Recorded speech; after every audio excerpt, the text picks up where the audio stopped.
بسم اللہ الرحمن الرحیم. محترم ناظرین، پروگرام الف کے ساتھ ایک بار پھر آپ کا میزبان انیق احمد. خواتین حضرات، جیسا کہ آپ جانتے ہیں کہ پروگرام الف میں ہم مذہبی، سیاسی اور سماجی موضوعات پر گفتگو کرتے ہیں. ان موضوعات پر جن پر بات کرتے ہوئے ہم عام طور پر ہچکچاتے ہیں، گھبراتے ہیں. خواتین حضرات، ہم ہمیشہ ایک بات عرض کرتے ہیں کہ گھبرانے سے، ہچکچانے سے کام نہیں چلتا. گفتگو ہے مکالمے کی، جب تک مکالمہ نہیں ہوگا ہم اپنی منزل تک نہیں پہنچ پائیں گے. الف مکالمے کی سمت ایک سفر ہے.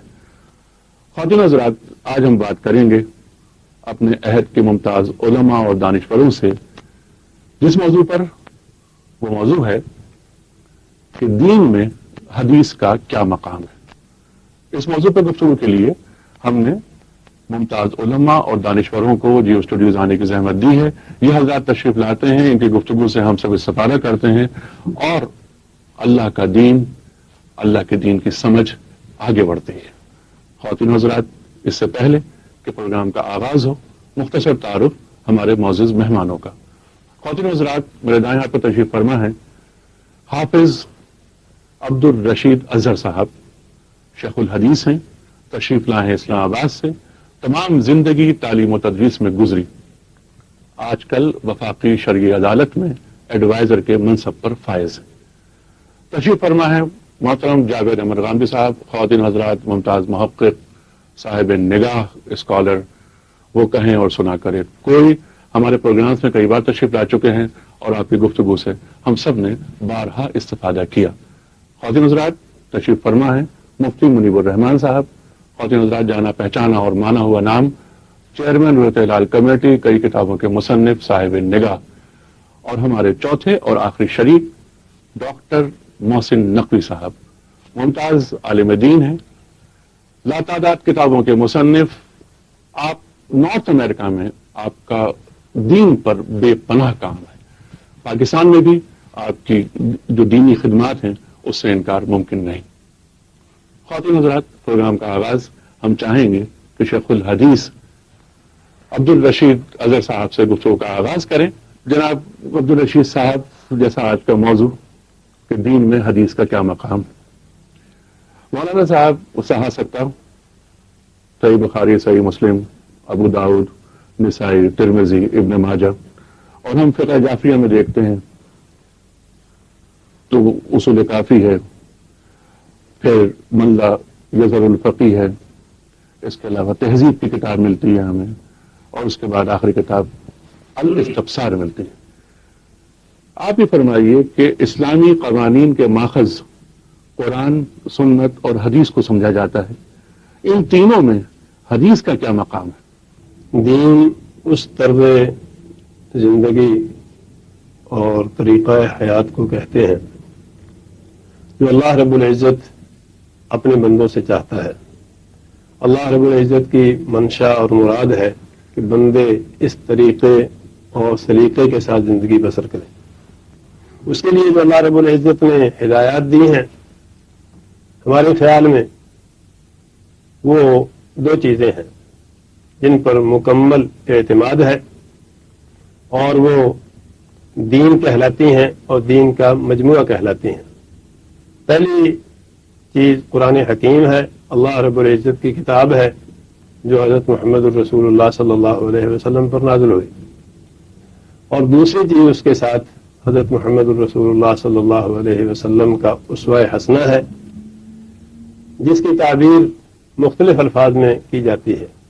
امام الانبیاء صلی اللہ علیہ وسلم کے فرامین کی طرف دیکھیں تو حدیث کہا جاتا ہے. آپ صلی اللہ علیہ وسلم کے طرز عمل اور طریقہ زندگی کو دیکھیں تو اسے اسوہ حسنہ کہا جاتا ہے. سنت کا لفظ جامع ہے جس میں حدیث بھی آ جاتی ہے، اسوہ حسنہ بھی آ جاتا ہے، آثار نبوی بھی ہیں، اخبار نبوی بھی ہیں.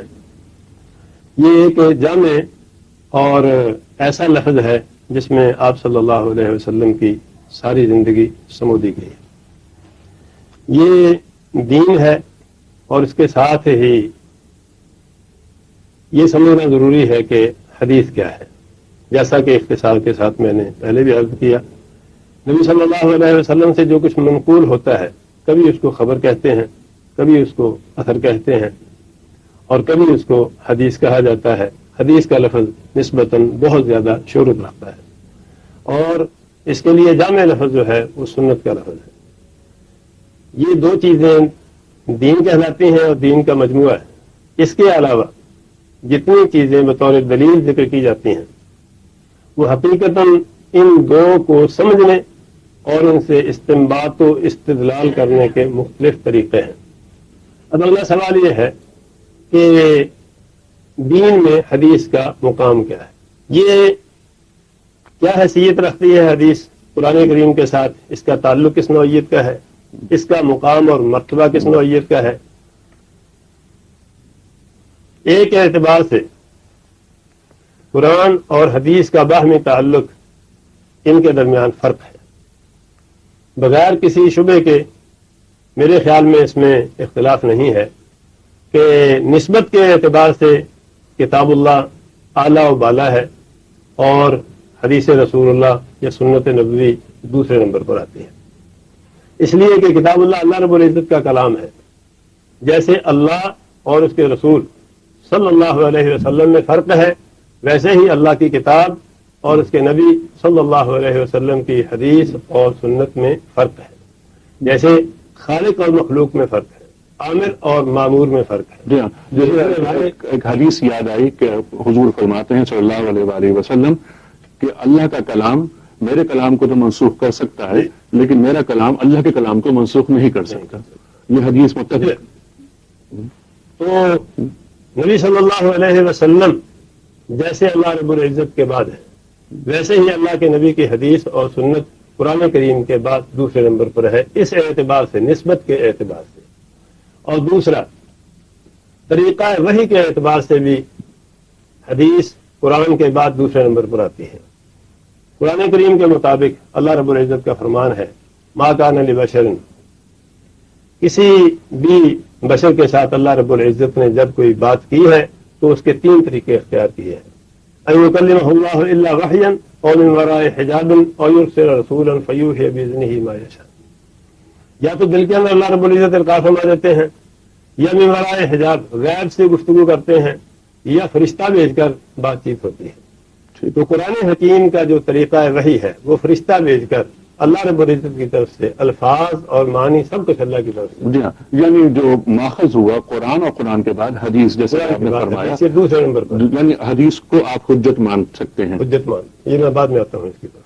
اچھا، تیسرا فرق کتاب اللہ اور سنت رسول اللہ کا کہ سنت دوسرے نمبر پر جس اعتبار سے آتی ہے وہ ثبوت کے اعتبار سے ہے. قرآن کریم پورے کا پورا شروع سے لے کر آخر تک قطعی ثبوت ہے، تواتر کے ساتھ ثابت ہے، اس میں کسی کو کبھی اختلاف نہیں ہوا. حدیث رسول اللہ صلی اللہ علیہ وسلم اس اعتبار سے قطعی ثبوت ہونے کے اعتبار سے، تواتر کے اعتبار سے وہ مقام نہیں رکھتی جو کتاب اللہ کا مقام ہے. بہتر ہے. اس اعتبار سے حدیث دوسرے نمبر پر ہے.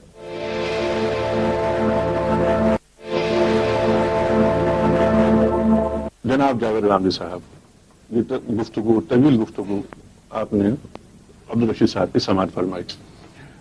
اب آج وہی سوال جو آپ سے میں نے عرض کیا تھا وہی سوال میں آپ سے یہ عرض کروں گا کہ قرآن، سنت اور حدیث تین ماخذ ہمارے پاس ہیں قوانین کے، اسلامی قوانین کے حصول کے لیے. حدیث کو کس مقام پر رکھتے ہیں اور وہی بات کہ کیا حدیث کو ہم حجت مان سکتے ہیں؟ حریق صاحب، حدیث بعض ایسے موضوعات کو بیان کرتی ہے جس میں قرآن مجید میں ہمیں بہت سی چیزیں نہیں ملتی.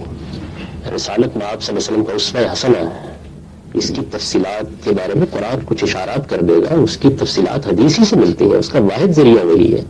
رسول اللہ علیہ وسلم کی تفہیم و تبیین ہے، نبی صلی اللہ علیہ وسلم پر دین اترا ہے.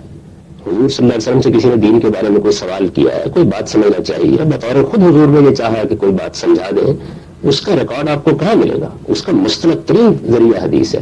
یعنی یہ وہ امور ہے جن کے بارے میں ہم کسی اور ذریعے کی طرف بعد میں رجوع کریں گے، سب سے پہلے حدیث کی طرف رجوع کریں گے، اس لیے کہ وہی زیادہ سے زیادہ استناد کے ساتھ ان چیزوں کو بیان کرتی ہے. جیسے میں نے عرض کیا کہ قرآن مجید میں کچھ اشارات تو حضور کی سیرت و سوانح کے بارے میں بھی، حضور صلی اللہ علیہ وسلم کے اسوہ حسنہ کے بارے میں آپ کو مل جائیں گے، لیکن ان کے جاننے کا واحد ذریعہ ہمارے پاس حدیث ہے، واحد اور مستند ترین ذریعہ حدیث ہے. حدیث کی دین میں وہی اہمیت ہے، رسول اللہ صلی اللہ علیہ وسلم کی اہمیت. میں اپنے پیغمبر سے کیسے بے نیاز ہو سکتا ہوں؟ سوال یہ ہے کہ جس ہستی کو میں اللہ کا پیغمبر مانتا ہوں، میرے دل میں شدید خواہش ہوگی کہ میں ان کی تفہیم و تبیین سے واقف ہوں، میں ان کے اسوہ حسنہ سے واقف ہوں، میں ان کی سیرت و سوالے سے واقف ہوں، ان کے شب و روز سے واقف ہوں۔ حدیث کیا ہے؟ رسول اللہ صلی اللہ علیہ وسلم کے قول و فعل اور تقریر و تصویر کی روایت ہے۔ یعنی حضور نے کچھ کہا ہے تو بیان کر دیا گیا ہے، حضور صلی اللہ علیہ وسلم نے کچھ کیا ہے تو اس کو روایت کر دیا گیا ہے۔ رسالت میں آپ صلی اللہ علیہ وسلم کے سامنے کوئی معاملہ ہوا ہے اور آپ نے اس کو برقرار رکھا ہے، اس پر نکیر نہیں فرمائی، اس کی نفی نہیں کی، تو اس کو راویوں نے بیان کر دیا ہے۔ یہ سب کچھ کے جاننے کے لیے میرے نزدیک تو اس بحث کی بھی کوئی ضرورت نہیں ہے کہ قرآن کے بعد، میں یہ کہتا ہوں کہ اس میں تو کوئی شک نہیں کہ قرآن اللہ کی کتاب ہے، لیکن قرآن مجید میں تو ان امور میں سے بہت سی چیزیں زیر بحث ہی نہیں آئیں۔ ہم مجبور ہیں اس کے لیے کہ حدیث کی طرف رجوع کریں، اور ہمارے یہاں جو حدیث کا ذخیرہ موجود ہے، جب ہم اس کو پڑھتے ہیں تو اسی سے اصل میں پیغمبر کی پوری شخصیت ہمارے سامنے آتی ہے، ان کے شب و روز ہمارے سامنے آتے ہیں، انہوں نے دعوت کیسے پیش کی، ان کو کیا مراحل پیش آئے، ان کی زندگی میں کیا مقامات آئے، یہ سب ہمیں یہیں سے معلوم ہوتے ہیں۔ اس کے بعد تاریخی ریکارڈ کی چیزیں ہیں، ٹھیک ہے، حدیث کی بات میں اور معمولی اہمیت ہے۔ ایک خیال یہ ظاہر کیا جاتا ہے بعض اوقات کہ قرآن ہمارے لیے کافی ہے، حدیث کافی نہیں، تو آپ کے اس خیال سے اتفاق کرتے ہیں؟ تو یہ ہے کہ یہ ایک ایسی بات ہے کہ جو کوئی صاحب عقل اور صاحب بصیرت آدمی سننا بھی پسند نہیں کر سکتا۔ اس کی وجہ یہ ہے کہ رسول اللہ صلی اللہ علیہ وسلم کا نام دین ہے، دین کا تنہا ماخذ زمین کے اوپر محمد رسول اللہ صلی اللہ علیہ وسلم کی ذات والا صفات ہے۔ آپ نے جو دیا وہ دین ہے۔ سوال یہ ہے کہ قرآن مجید میرے پاس براہ راست آ گیا، قرآن مجید رسالت میں آپ صلی اللہ علیہ وسلم کا دیا ہوا میرے پاس موجود ہے، تو رسول اللہ صلی اللہ علیہ وسلم کو میں کیا مانتا ہوں؟ فلسفی مانتا ہوں، حکیم مانتا ہوں، سیاستدان مانتا ہوں۔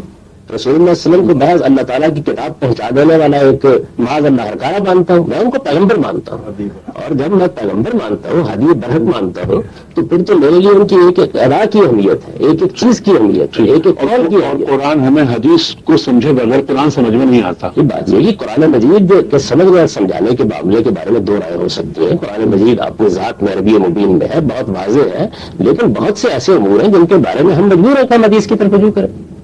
یعنی خود حدیث کو بھی سمجھنے کے لیے قرآن کی ضرورت ہوتی ہے۔ قرآن مجید کے بعض مقامات کے بارے میں ہم کو حدیث سے بہت سی تفصیلات مل جاتی ہیں، تو یہ دونوں چیزیں جو ہیں ان کو الگ الگ کیا ہی نہیں جا سکتا۔ یہ کیسے ہو سکتا ہے کہ ایک ہستی نے ہم کو اللہ کی کتاب پکڑائی، ایک ہستی کے قول و فعل اور تقریر و تصویر کی روایت ہمارے سامنے آئی، وہی ہستی دین کا ماخذ ہے، وہی ہمارا پیغمبر ہے، اسی سے ہم کو حق ملا ہے، اس نے کہا یہ قرآن ہے تو وہ قرآن ہے۔ مفتی منیب رحمان صاحب، آپ کیا فرماتے ہیں؟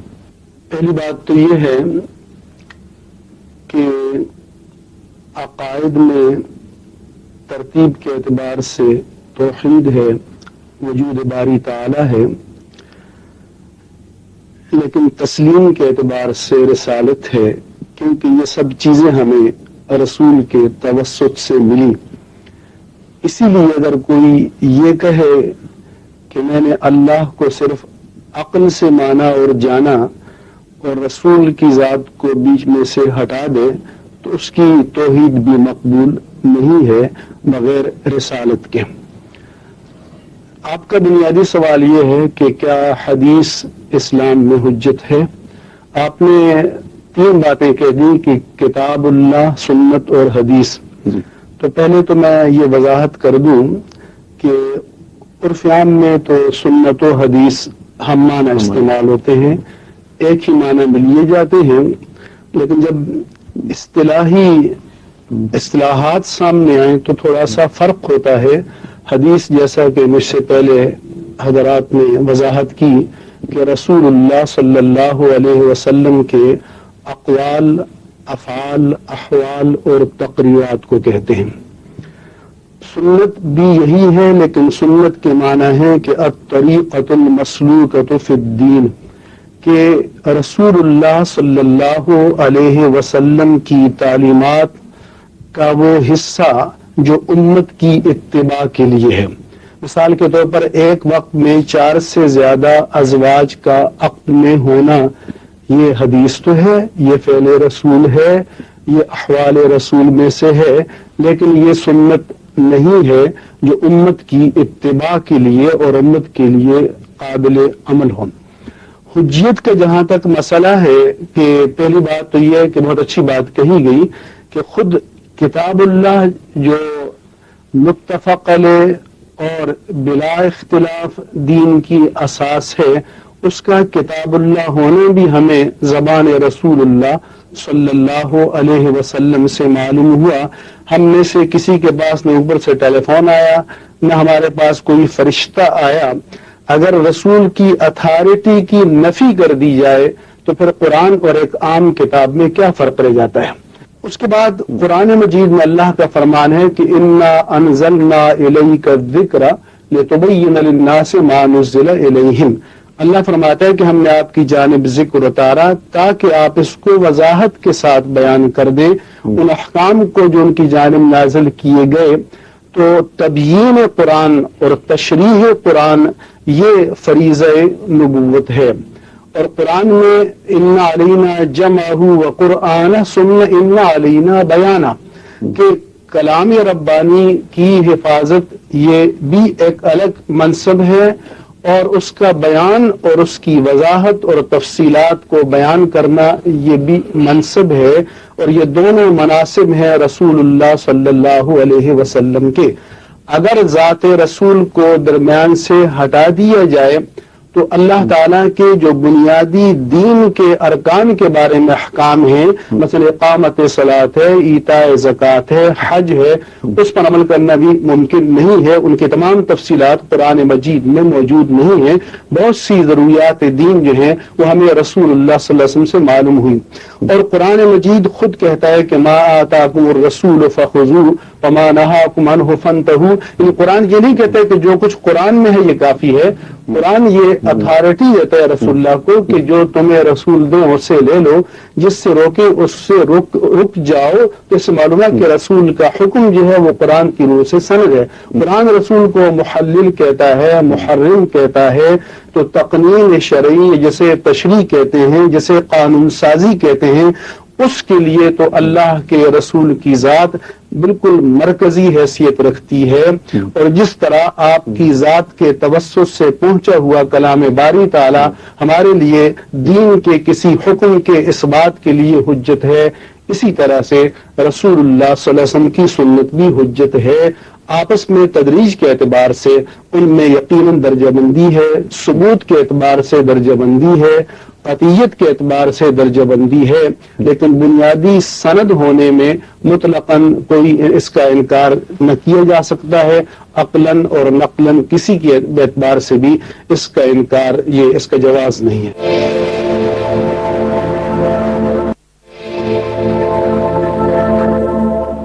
مفتی صاحب، آپ نے فرمایا بھی آیت قرآن کریم کی تلاوت کی، رسول جو تمہیں دے وہ لے لو، جس کو منع کرے اسے چھوڑ دو. قرآن کریم میں میرے ارشاد ہے نا، قل ان کنتم تحبون اللہ فاتبعونی یحببکم اللہ. آپ نے فرمایا ہے کہ قرآن کلام الہی، اس کے بعد رسول کے اقوال، قول رسول. تو کیا ہم قول رسول کو وحی کے درجے پر فائز کر سکتے ہیں؟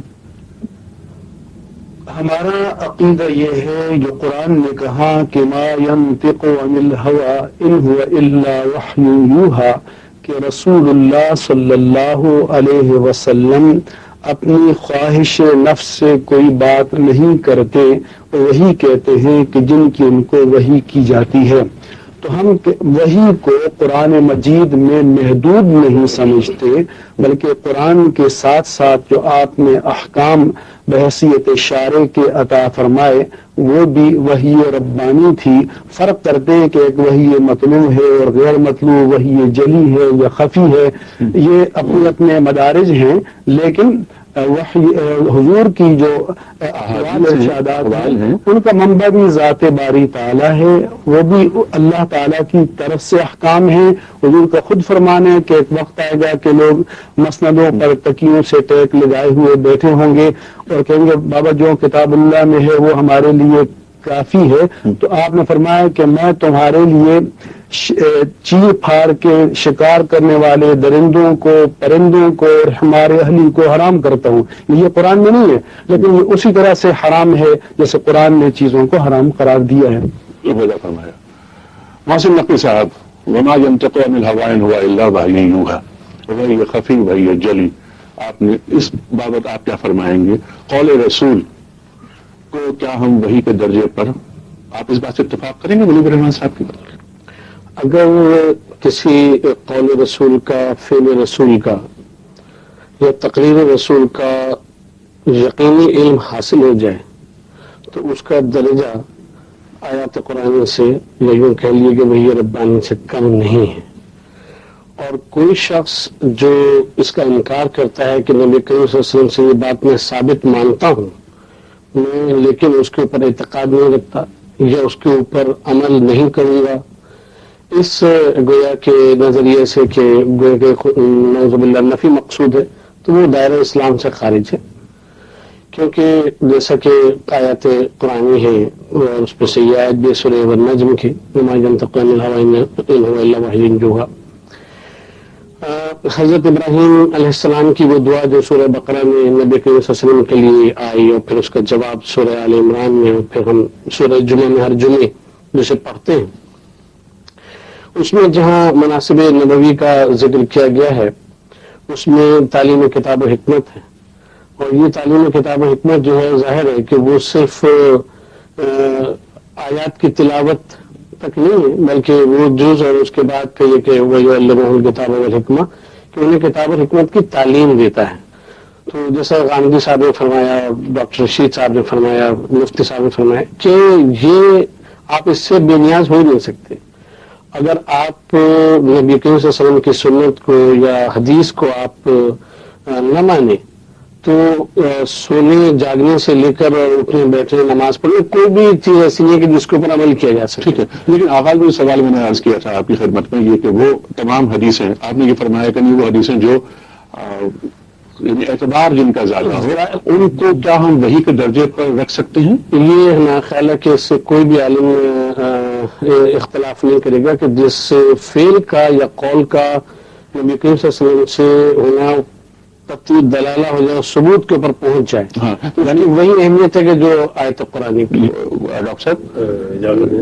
جی سر. پہلی بات تو میں جو گفتگو کر رہا تھا اس کے آخر میں جو آیت پڑھی تھی میں نے جی جی اس میں وحی کے 3 طریقے ذکر کیے گئے ہیں، الا وحیا او من وراء حجاب او یرسل رسولا فیوحی باذنہ ما یشاء. یہ تیسرا طریقہ ہے، یہ تو قرآن کریم ہے. پہلے 2 طریقے جو ہیں ان کو بھی وحی کہا گیا ہے. جیسے سابقہ انبیاء کی طرف وحی آتی رہی جن کے پاس کتابیں نہیں تھیں. نبی صلی اللہ علیہ وسلم کے ساتھ اللہ تعالیٰ نے ليلۃ المعراج جو گفتگو کی وہ وراء حجاب تھی اور وحی ہے. اس کے علاوہ امام الانبیاء کے دل میں جو کچھ القاء کیا گیا، آپ نے جو فرمایا اور جو کر کے دکھایا وہ بھی وحی ہے. اس لیے حدیث مکمل طور پر اگر ثابت ہو جائے یہ بات اپنی جگہ قائم رہے گی. حدیث جب ہر وہ بات جو امام الانبیاء کے منسوب کر دی جائے اسے حدیث نہیں کہا جا سکتا. اس پایا ثبوت کو پہنچ جائے وہ وہی ہے، اس میں شک اور اختلاف کی کوئی گنجائش نہیں ہے. یہ مقام حدیث نہیں، یہ حجیت حدیث کا موضوع ہے. اور احادیث کی جو کتابیں ہیں ان پر گفتگو ایک الگ موضوع ہے، مقام حدیث ایک الگ موضوع ہے. اس وقت جو ہم گفتگو کر رہے ہیں وہ مقام حدیث کہ دین میں حدیث کا کیا مقام ہے، یا دوسرے مسئلے میں یوں کہہ لیں کہ حدیث کا قرآن کے ساتھ کیا تعلق ہے. ٹھیک ہے. اگلا موضوع جو ہے کہ جو کچھ ہمارے ہاں موجود ہے ان کی ثبوت کی کیا حیثیت ہے، یہ ایک الگ موضوع ہے. ٹھیک، بالکل ٹھیک ہے. محسن صاحب آپ کی بات کٹ گئی تھی، آپ بات مکمل کر لیجیے. دیکھیے جیسا میں بالکل اپنی گفتگو میں عرض کیا تھا کہ اگر کوئی بات نبی کریم صلی اللہ علیہ وسلم سے ثابت ہو جائے تو وہ تو بالکل وہی کے درجے کے اوپر ہے. لیکن رہا جیسے صحیح بخاری یا صحیح ستہ کے اور کتب کے استناد کا تعلق، تو اس میں سے کوئی کتاب ایسی نہیں ہے باوجود اس کے کہ صحیح بخاری کو صحیح ترین مانا جاتا ہے. لیکن صحیح بخاری کے اوپر بھی متعدد تنقیدات موجود ہیں، متعدد تعقبات موجود ہیں. امام دارقطنی نے 112 حدیث کے اوپر اور روایات کے اوپر کلام کیا ہے. تو اس طرح سے مختلف وہ ہیں روایتیں صحیح بخاری کی بھی ایسی کہ جو مارز بحث میں آئی ہیں. اور محدثین نے کبھی بھی اس کو اس طرح سے نہیں لیا کہ جیسے قرآن مجید تنقید سے بالاتر ہے، ویسے صحیح ستہ میں سے کسی کتاب کو انہوں نے تنقید سے بالاتر رکھا ہو. اسی لیے ہم ہر دور میں محدثین کی مختلف کاوشوں کو علماء اہل سنت میں دیکھتے ہیں. اور ہم شاید یہاں یہ آپ کی نالج کے لیے تھوڑا سا اضافہ کریں گے کہ ہمارے عہد میں ایک بہت مشہور محدث گزرے ہیں ناصر الدین البانی، جو انہوں نے تقریباً صحیح ستہ کی کوئی کتاب ایسی نہیں ہے کہ جس کا انہوں نے دوبارہ جائزہ لے کر اور اس کا صحیح نہ تیار کیا ہو اور اس کی ضعیف حدیث کو علیحدہ نظر نہیں کیا.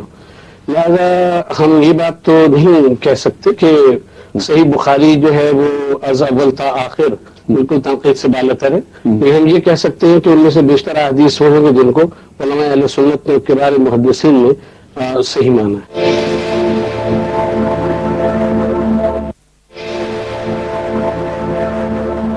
آپ یہ فرمائیے کہ جیسے اصول کافی ہے، تہذیب ہے، الاستناد ہے، جو 4 کتابیں ہیں فقہ جعفریہ کی، ان میں جو احادیث موجود ہیں انہیں کس مقام پر آپ رکھتے ہیں؟ یعنی کیا وہ قول رسول وحی رسول وہاں آپ مانتے ہیں اس بات کو؟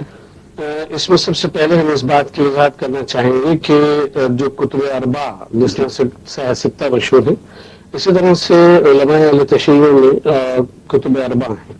پہلی کتاب الکافی کہلاتی ہے، اس کے 3 جز ہیں۔ ایک پہلا جز جو ہے وہ الاصول کہلاتا ہے، جس میں عقائد سے اور ان سب چیزوں سے متعلق احادیث ہیں۔ دوسرا الفروع ہے 5 جلد میں، جس میں فروعی مسائل جو ہے ان کو ڈسکس کیے گئے، اور تیسرا جو ہے وہ روضۃ الکافی، جو کسی اس میں نہیں آتی کیٹیگری میں، یا بہت سے مباحث ڈسکس کیے تو ایک جگہ کر دیتے ہیں۔ دوسری کتاب جو ہے وہ فقیہ لمن لا یعذر الفقیہ، شیخ صدوق کی کتاب ہے، اور اس کے دیباچے میں انہوں نے لکھ دیا ہے کہ یہ وہ احادیث ہیں کہ جو میرے اور میرے رب کے درمیان حجت ہیں۔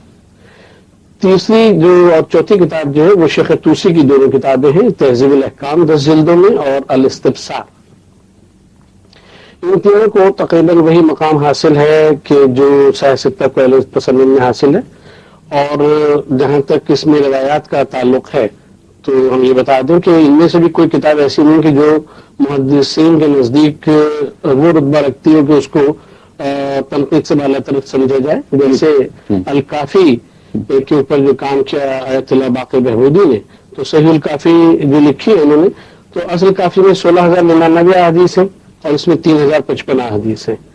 علامہ مجلسی نے جو شرح لکھی ہے تو اس میں ہر روایت کو درجہ استناد اور وہ سب جو بتایا ہے انہوں نے۔ تو حدیث جو بھی ہو، حدیث کی کوئی بھی کتاب ہو، جب تک کہ وہ اس میں سے کوئی حدیث یا کوئی روایت جو ہے وہ پایا ثبوت کو نہیں پہنچتی، اس وقت تک اس کو قطعیت کا جو درجہ حاصل نہیں ہے، وہی کا درجہ حاصل نہیں ہے۔ لیکن جب وہ ثابت ہو جائے کہ ہاں یہ نبی کریم صلی اللہ علیہ وسلم نے ایسے ہی فرمایا، تو پھر ظاہر ہے کہ اس میں مجال کلام۔ کتب اربع کے تعلق سے آپ کی رائے یہ ہے کہ وہ 4 کتابیں بالکل صحیح مستند احادیث پر مشتمل کتابیں، وہ بھی تنقید سے بالا تر نہیں ہے، اور ان کے اوپر بھی کام ہو، جیسے تہذیب کے اوپر علامہ مجلسی نے تہذیب التہذیب نامی کتاب لکھی، اور اس میں اس کے جو بھی احادیث ہیں اس کا تجزیہ کیا اور بتایا کہ کون سی صحیح ہے کون سے غلط۔ اچھا، یہ صحاح ستہ، آپ ایک سوال میں آپ سے اور کرنا چاہوں گا کہ صحاح ستہ کے تعلق سے جو 6 کتابیں ہیں، ان کے تعلق سے یہ ان کو فقہ جعفریہ میں نہیں مانا جاتا؟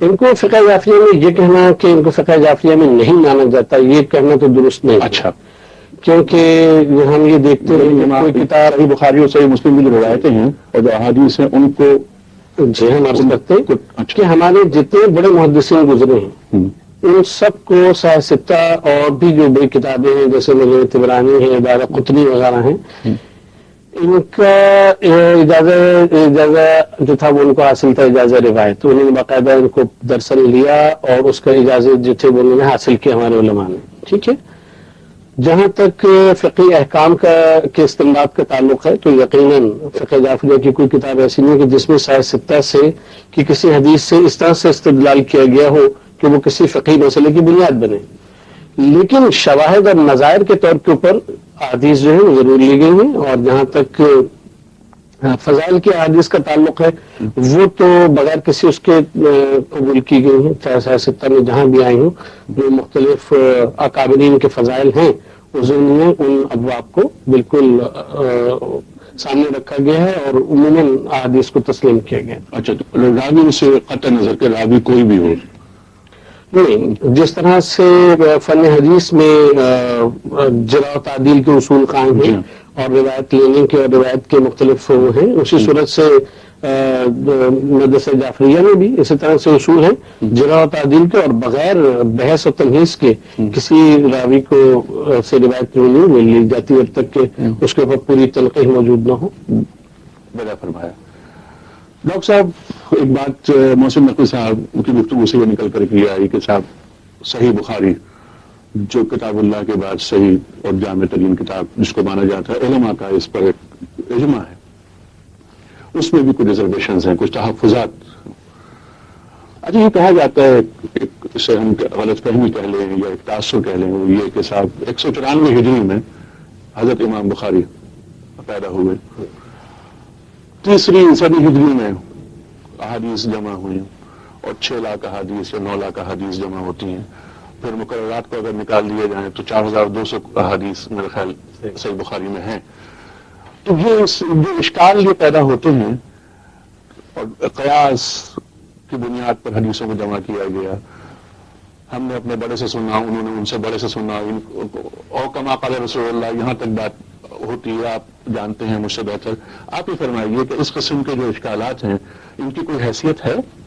سب سے پہلے تو میں صحیح بخاری کے بارے میں بلکہ صحیح عین کے بارے میں وضاحت کرنا ضروری سمجھتا ہوں کہ فی الواقع محدثین کی جدوجہد اور ان کی کاوش کبھی بھی تنقید سے بالا نہیں رہی، اور انہوں نے یہ کوششوں کا دروازہ بند بھی نہیں کیا. بلکہ حافظ بن صلاح جو معروف محدث اور اصول حدیث کے ماہر اور امام مانے جاتے ہیں، ان کا خیال تھا کہ یہ تنقید کا دروازہ بند کر دیا جائے اور جن پر اتفاق ہو چکا ہے اب کسی کو یہ حق نہ دیا جائے کہ اس کے بارے میں دوبارہ غور کرے. لیکن محدثین کرام نے ان کی اس بات کو تسلیم نہیں کیا، ہمیشہ ہی تحقیق ہوتی رہی. جیسا کہ شیخ ناصر الدین البانی رحمہ اللہ کا نام لیا گیا، انہوں نے بھی پوری صحیح ہے ان کا نئے سرے سے جائزہ لیا، اور بھی بہت سارے محدثین نے جائزہ لیا. لیکن حقیقت یہ ہے کہ اس وقت تک ان تمام کوششوں تمام کاوشوں کے نتیجے میں کوئی ایسی معقول بات سامنے نہیں آئی جس کے نتیجے میں ہم یہ کہہ سکیں کہ صحیح بخاری یا صحیح مسلم کی احادیث میں سے اتنی احادیث ناقابل قبول ہیں. گویا کہ جس شخص نے بھی تحقیق کی وہ اسی نتیجے پہ پہنچا کہ ان کی تحقیق آخری اور انتہائی تحقیق تھی. وہ اصول بھی ان کے عظیم الشان تھے، بلکہ امام بخاری رحمۃ اللہ علیہ کی جو صحیح بخاری کے اندر حدیث لانے کی شرطیں ہیں ان میں سے ایک شرط یہ بھی ہے کہ میں ایسی حدیثیں ایسی روایتیں دوں گا جن پر مجھ سے پہلے یا میرے دور میں اتفاق ہو چکا ہو. تو اس اعتبار سے جہاں تک اختلاف کا تعلق ہے وہ تو دنیا کی کوئی شے نہیں ہے جس میں کوئی اختلاف نہ ہو، لیکن عموماً امت کا اس پر اتفاق ہے کہ صحیح ہے ان کی تمام روایات تنقید کے تمام مراحل سے گزر کر متفق علیہ ہو چکی ہیں. تو اس اعتبار سے دوسری بات جو تھی کہ بعد میں آ کے حدیث جمع ہوئی ہے، تو یہ تو آپ جانتے ہیں کہ قرآن حکیم بھی حضرت ابوبکر صدیق کے دور میں جمع ہوا، بعد میں حضرت عثمان نے سرکار نے اس کو تیار کیا. کسی چیز کے درمیان فاصلہ آنے سے اس کی حیثیت نہیں ملتی. اور جب سب سے بہترین طریقہ جو ہے کہ میں نے فلاں سے سنا، میں اس نے فلاں سے سنا، اس نے فلاں سے سنا، اور یہ جتنے حضرات ہیں ان سب کی زندگیاں مکمل طور پر سامنے ہیں، ایک ایک حرکت ان کے سامنے ہے، پیدائش، اساتذہ، تلاميذ، ان کے عقائد، ان کی سیرت کے بعد سب چیز کا جائزہ لیا گیا ہے، اور جو لوگ اس معیار پر پورے اترے ہیں ان سے روایتیں لی گئی ہیں. اور جہاں تک تعلق ہے یہ لکھوں والی بات کا، یہ بھی ایک غلط فہمی ہے لوگوں کو. حقیقت میں بہت سارے اعتبارات ہیں جن کی روح سے محدثین یہ تعداد ذکر کرتے ہیں. اصل میں جو روایات نبی صلی اللہ علیہ وسلم تک پہنچتی ہیں وہ مجموعہ نکالا جائے تو تمام کتابوں میں تقریباً 50,000 کے قریب اصل احادیث ہیں.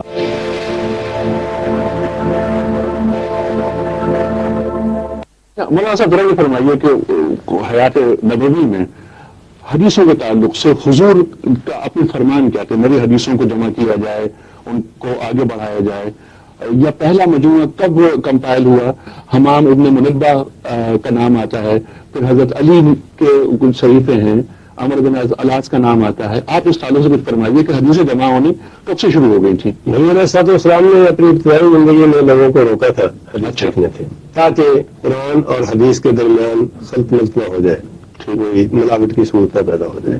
جب لوگوں کو سمجھ آ گئی اور قرآن کریم کے ساتھ لوگوں کا ذوق ترقی کر کے سمجھ آ گئی کہ قرآن اس نوعیت کا ہے، اس کے بعد نبی علیہ السلام نے کچھ حدیثیں لکھنے کا حکم بھی دیا ہے، اور آپ کے زمانے میں بھی لکھی گئی ہیں. اور حدیث کے مجموعے جیسا کہ آپ نے کچھ مجموعوں کا ذکر کیا ہے، یہ صحابہ کرام کے پاس موجود تھے.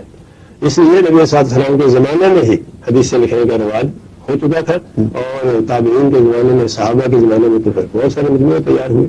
تو یہ کہنا کہ صدیوں بعد یہ کام شروع ہے، اس کا ایسا نہیں ہوا. جاوید غامدی صاحب اسی بات کو ہم آگے بڑھاتے ہیں کہ امام مالک کی موطا اس میں بھی حدیث جمع ہوئی، اس تعلق سے آپ کچھ فرمائیے. آپ کی اجازت سے پہلے تو ان 3 نکات کے بارے میں کچھ اپنا نقطہ نظر بیان کرنا چاہوں گا جو آپ زیر بحث لائے ہیں. ایک بات آپ نے یہ فرمائی کہ جو کچھ ہمیں حدیث میں ملتا ہے کیا وہ وہی ہے. دیکھیے اس بات پر کوئی اختلاف نہیں ہے کہ اللہ تعالیٰ نے جو وحی کی وہ قرآن میں ہے، اور قرآن مجید ہی میں تنہا نہیں ہے. رسالت میں آپ صلی اللہ علیہ وسلم اللہ کے پیغمبر تھے اور ان کو بہت سی باتیں اس کے علاوہ بھی کہی جاتی تھی. اس سے یہ نتیجہ لازمی طور پر نہیں نکلتا ہے کہ ہر چیز جو حدیث کے مجموعے میں وہی ہے. اس کی وجہ یہ ہے کہ حدیث میں صرف دینی سے متعلق باتیں نہیں ہوتی. حدیث میں رسالت میں آپ صلی اللہ علیہ وسلم کے مشورے ہوتے ہیں، آراء ہوتی ہیں، جنگوں کے حالات ہوتے ہیں، زندگی کے احوال ہوتے ہیں، بے شمار چیزیں اس میں بیان ہوتی ہیں. تو جو باتیں دین سے متعلق ہوں گی، جن میں حضور اپنی پیغمبرانہ حیثیت سے کوئی بات فرما رہے ہیں، وہ ظاہر بات ہے کہ اللہ کی ہدایت کے بارے میں فرما سکتے. پھر رسالت میں آپ صلی اللہ علیہ وسلم کے اجتہادات کی حیثیت بھی یہ ہے کہ اگر آپ نے دین کے معاملے میں کسی سوال کے جواب میں کوئی بات کہی ہے یا کوئی اجتہاد کیا ہے تو اللہ کی تصویر اس کو حاصل ہو گئی. یعنی اگر آپ نے اپنی رائے سے بھی کہا ہے تو اس صورت میں بھی کوئی فرق نہیں واقع ہوتا.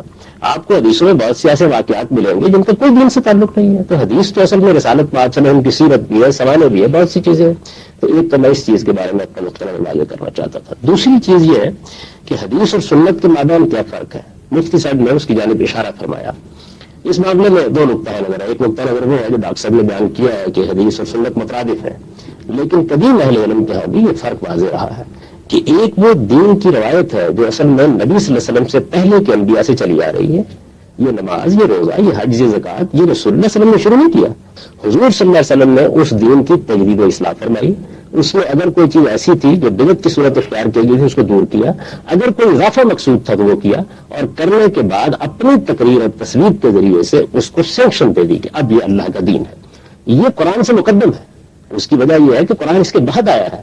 یہ سب کچھ جو کچھ ہے اس کو ہمیں دین کی حیثیت سے حضور نے دیا ہے اور انبیاء علیہ السلام کی روایت کی تصویر کر کے دیا ہے. اس سارے دین کو ہم سنت کہتے ہیں. یہ وہ چیز ہے کہ جس کے متعلق کوئی بحث نہیں ہو سکتی. میں ثبوت کے اعتبار سے بھی اس میں کوئی فرق نہیں سمجھتا. میرے نزدیک قرآن بھی امت کے اجماع سے ملا، یہ بھی امت کے اجماع سے ملا ہے. دونوں پر پورا اتفاق ہے، ان میں کوئی چیز مختلف بھی نہیں. اب اس کے بعد تیسری چیز آتی ہے حدیث. حدیث میں بعض اوقات قرآن کی کسی آیت کا حوالہ دیا جاتا ہے، قرآن مجید کے کسی حکم کی شرح وضاحت کر دی جاتی ہے، کسی سنت کا بیان ہوتا ہے، کسی واقعے کا بیان ہوتا ہے، کوئی سیرت و سوالے کی چیز ہوتی ہے. تو یہ اس سے زیادہ وسیع دائرے میں پھیلی ہوئی ہے. اور یہ قرآن مجید کی بہت سی آیات کو بیان کرے گی تو اس کا ریکارڈ ہوگی، یہ سنت کی بہت سی چیزوں کو بیان کرے گی اس کا ریکارڈ ہوگی، اور اسی طریقے سے یہ بہت سے دوسرے احوال کو بیان کرے گی تو اس کا بھی تاریخی ریکارڈ ہوگی. تو حدیث ایک زیادہ وسیع دائرے میں پھیلی ہوئی چیز ہے جس میں ہم کو رسالت میں آپ صلی اللہ علیہ وسلم کی زندگی کے بہت سے احوال ملتے ہیں، بعثت سے پہلے کی باتیں اس میں ملتی ہیں. تو اس وجہ سے قرآن، سنت اور حدیث ان تینوں کو بالکل الگ الگ سمجھنا چاہیے. بہت شکریہ جاوید عابدی صاحب. محترم ناظرین، دین میں حدیث کا کیا مقام ہے؟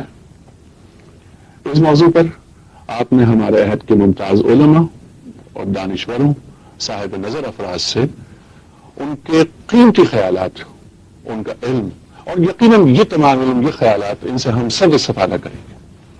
ہم سب نے سماعت کیے.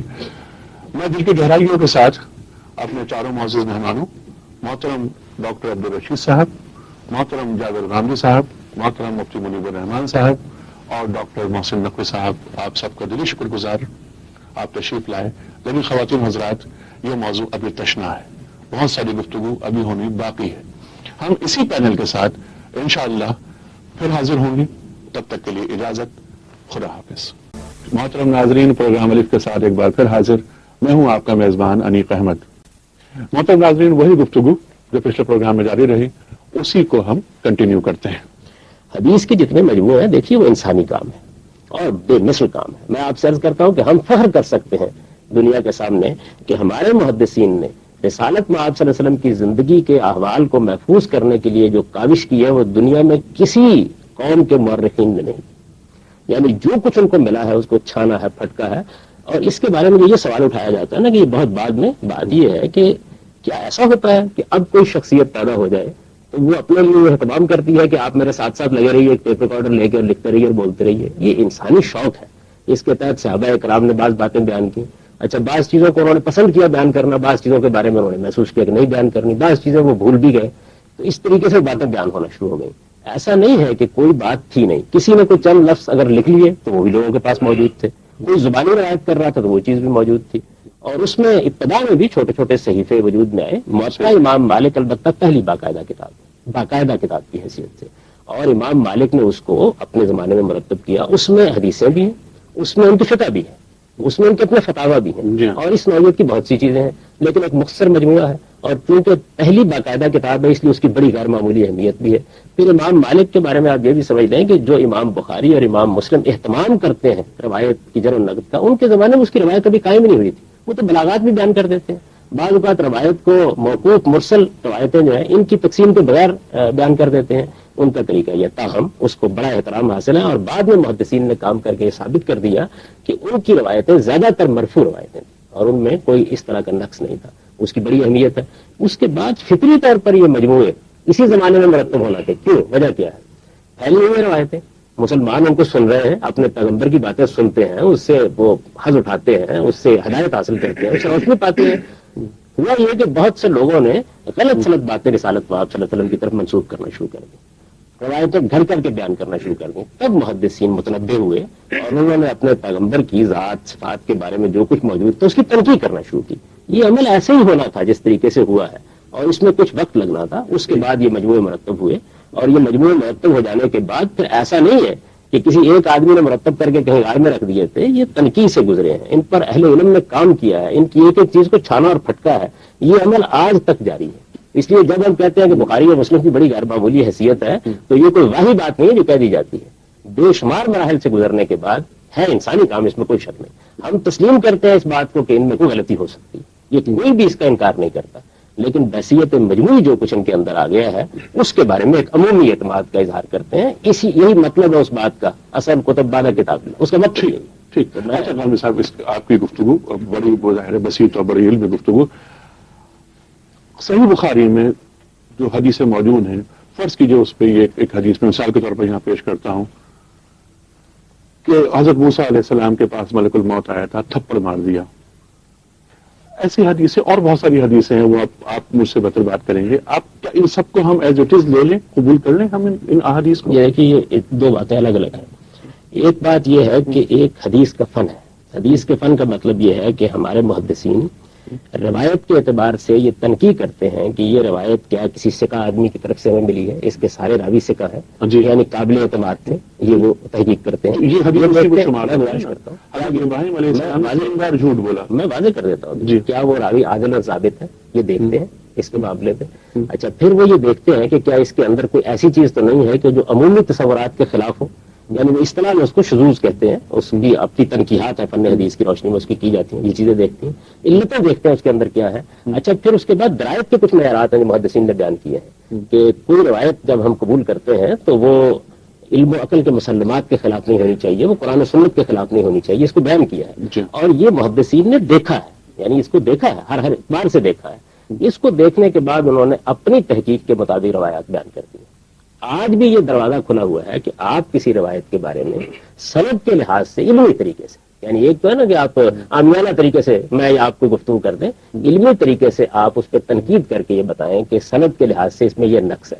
دوسری یہ کہ اسی طرح یہ دروازہ بھی کھلا ہوا ہے کہ کسی روایت کو قرآن کی روشنی میں دیکھا جائے, سنت کی روشنی میں دیکھا جائے, کسی روایت کو علم و عقل کے مسلمات کی روشنی میں دیکھا جائے, اس میں آپ کسی روایت کے بارے میں تنقید کر سکتے ہیں. اس کا دروازہ بھی کھلا ہوا ہے, یہ انسانی کام ہے. البتہ ہم کو شائستہ اور مہذب دلائل سے یہ بات کرنا ہوگی. دیکھیے احناف ہیں, بہت سی روایات ہیں بخاری و مسلم کی جن کے بارے میں عملی لحاظ سے تنقید کرتے ہیں کہ دیکھیے یہ مرجو ہے, یا یہ اب قابل عمل نہیں رہی, یا یہ وہ روایت ہے کہ جس پر حضور نے پہلے دور میں عمل کیا اب نہیں کیا, یا فقہا اور جو راوی ہیں وہ اس سے مختلف بات بیان کرتے ہیں.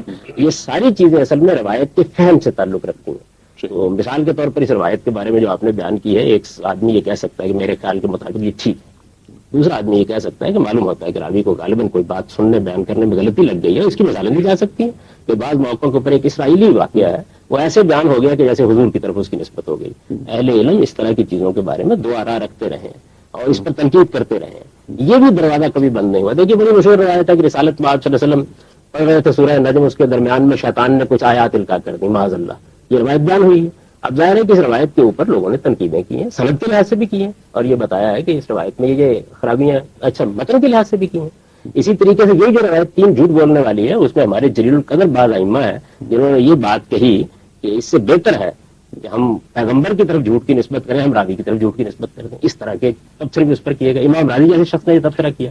یعنی یہ سب کچھ ہوتا ہے، یعنی اس کو آپ ایسے نہ سمجھے یعنی دروازہ بند ہو گیا. ٹھیک، یعنی بخاری یا کسی بھی حدیث کی مستند کتاب کو پڑھتے ہوئے آدمی کو اپنی جو فہم ہے، اپنی جو عقل ہے، اس کو بھی اس سے بھی پرکھنا چاہیے. بات کو آدمی کی اپنی عقل کو بھی میں تھوڑا سا واضح کروں. دیکھیے بات یہ ہے کہ ایسے تو کسی چیز کو بھی آپ پڑھنے کے لیے بیٹھ جائیں تو ایک عام آدمی ہو سکتا ہے چلتا ہوا اعتراض کر دے.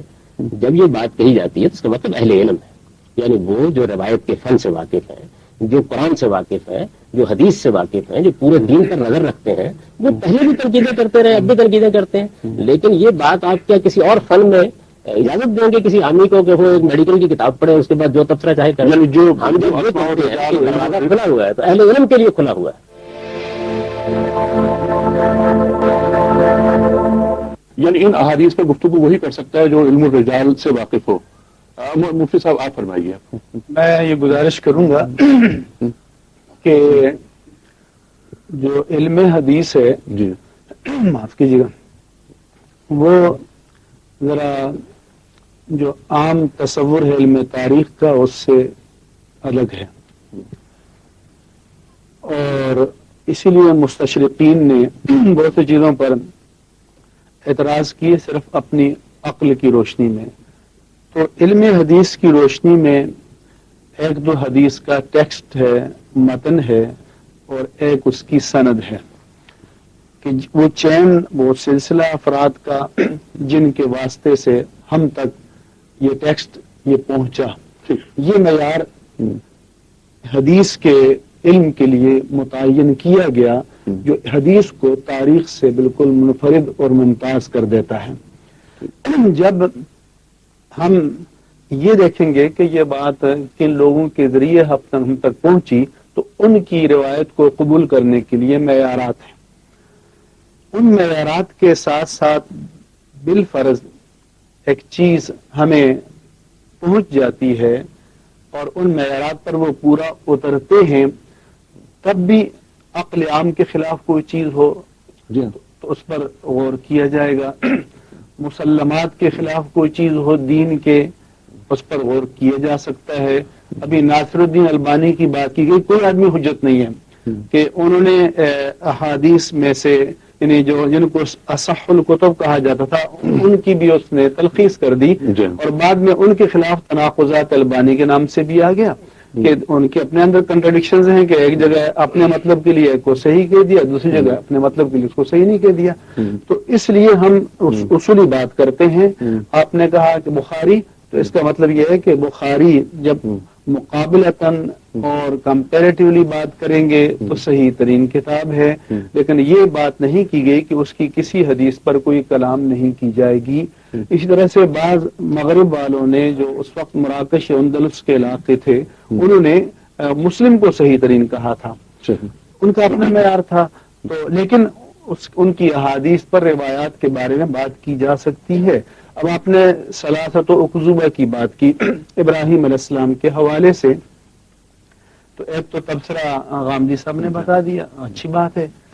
دوسری بات یہ ہے کہ ہر چیز کی تشریح ہوتی ہے کہ کیونکہ بعض لفظ کے ظاہری معنی ہوتے ہیں، بعض اس کے باطنی یا دور کے معنی ہوتے ہیں. اس کو تعریض بھی کہتے ہیں، توریہ بھی کہتے ہیں، ایہام بھی کہتے ہیں.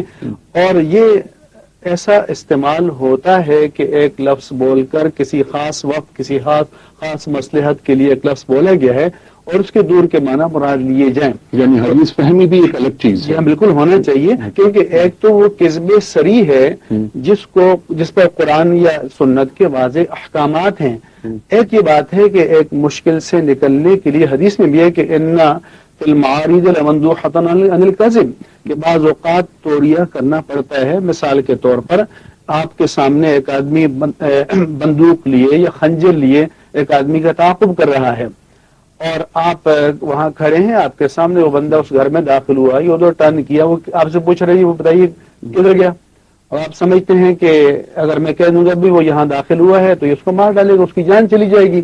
تو اب آپ اس وقت آپ توریہ کریں کہ صاحب یہاں سے گزرا تھا، تو ٹھیک ہے آپ کے لیے ایک ہیلا کوئی صورت باقی ہو جائے گی.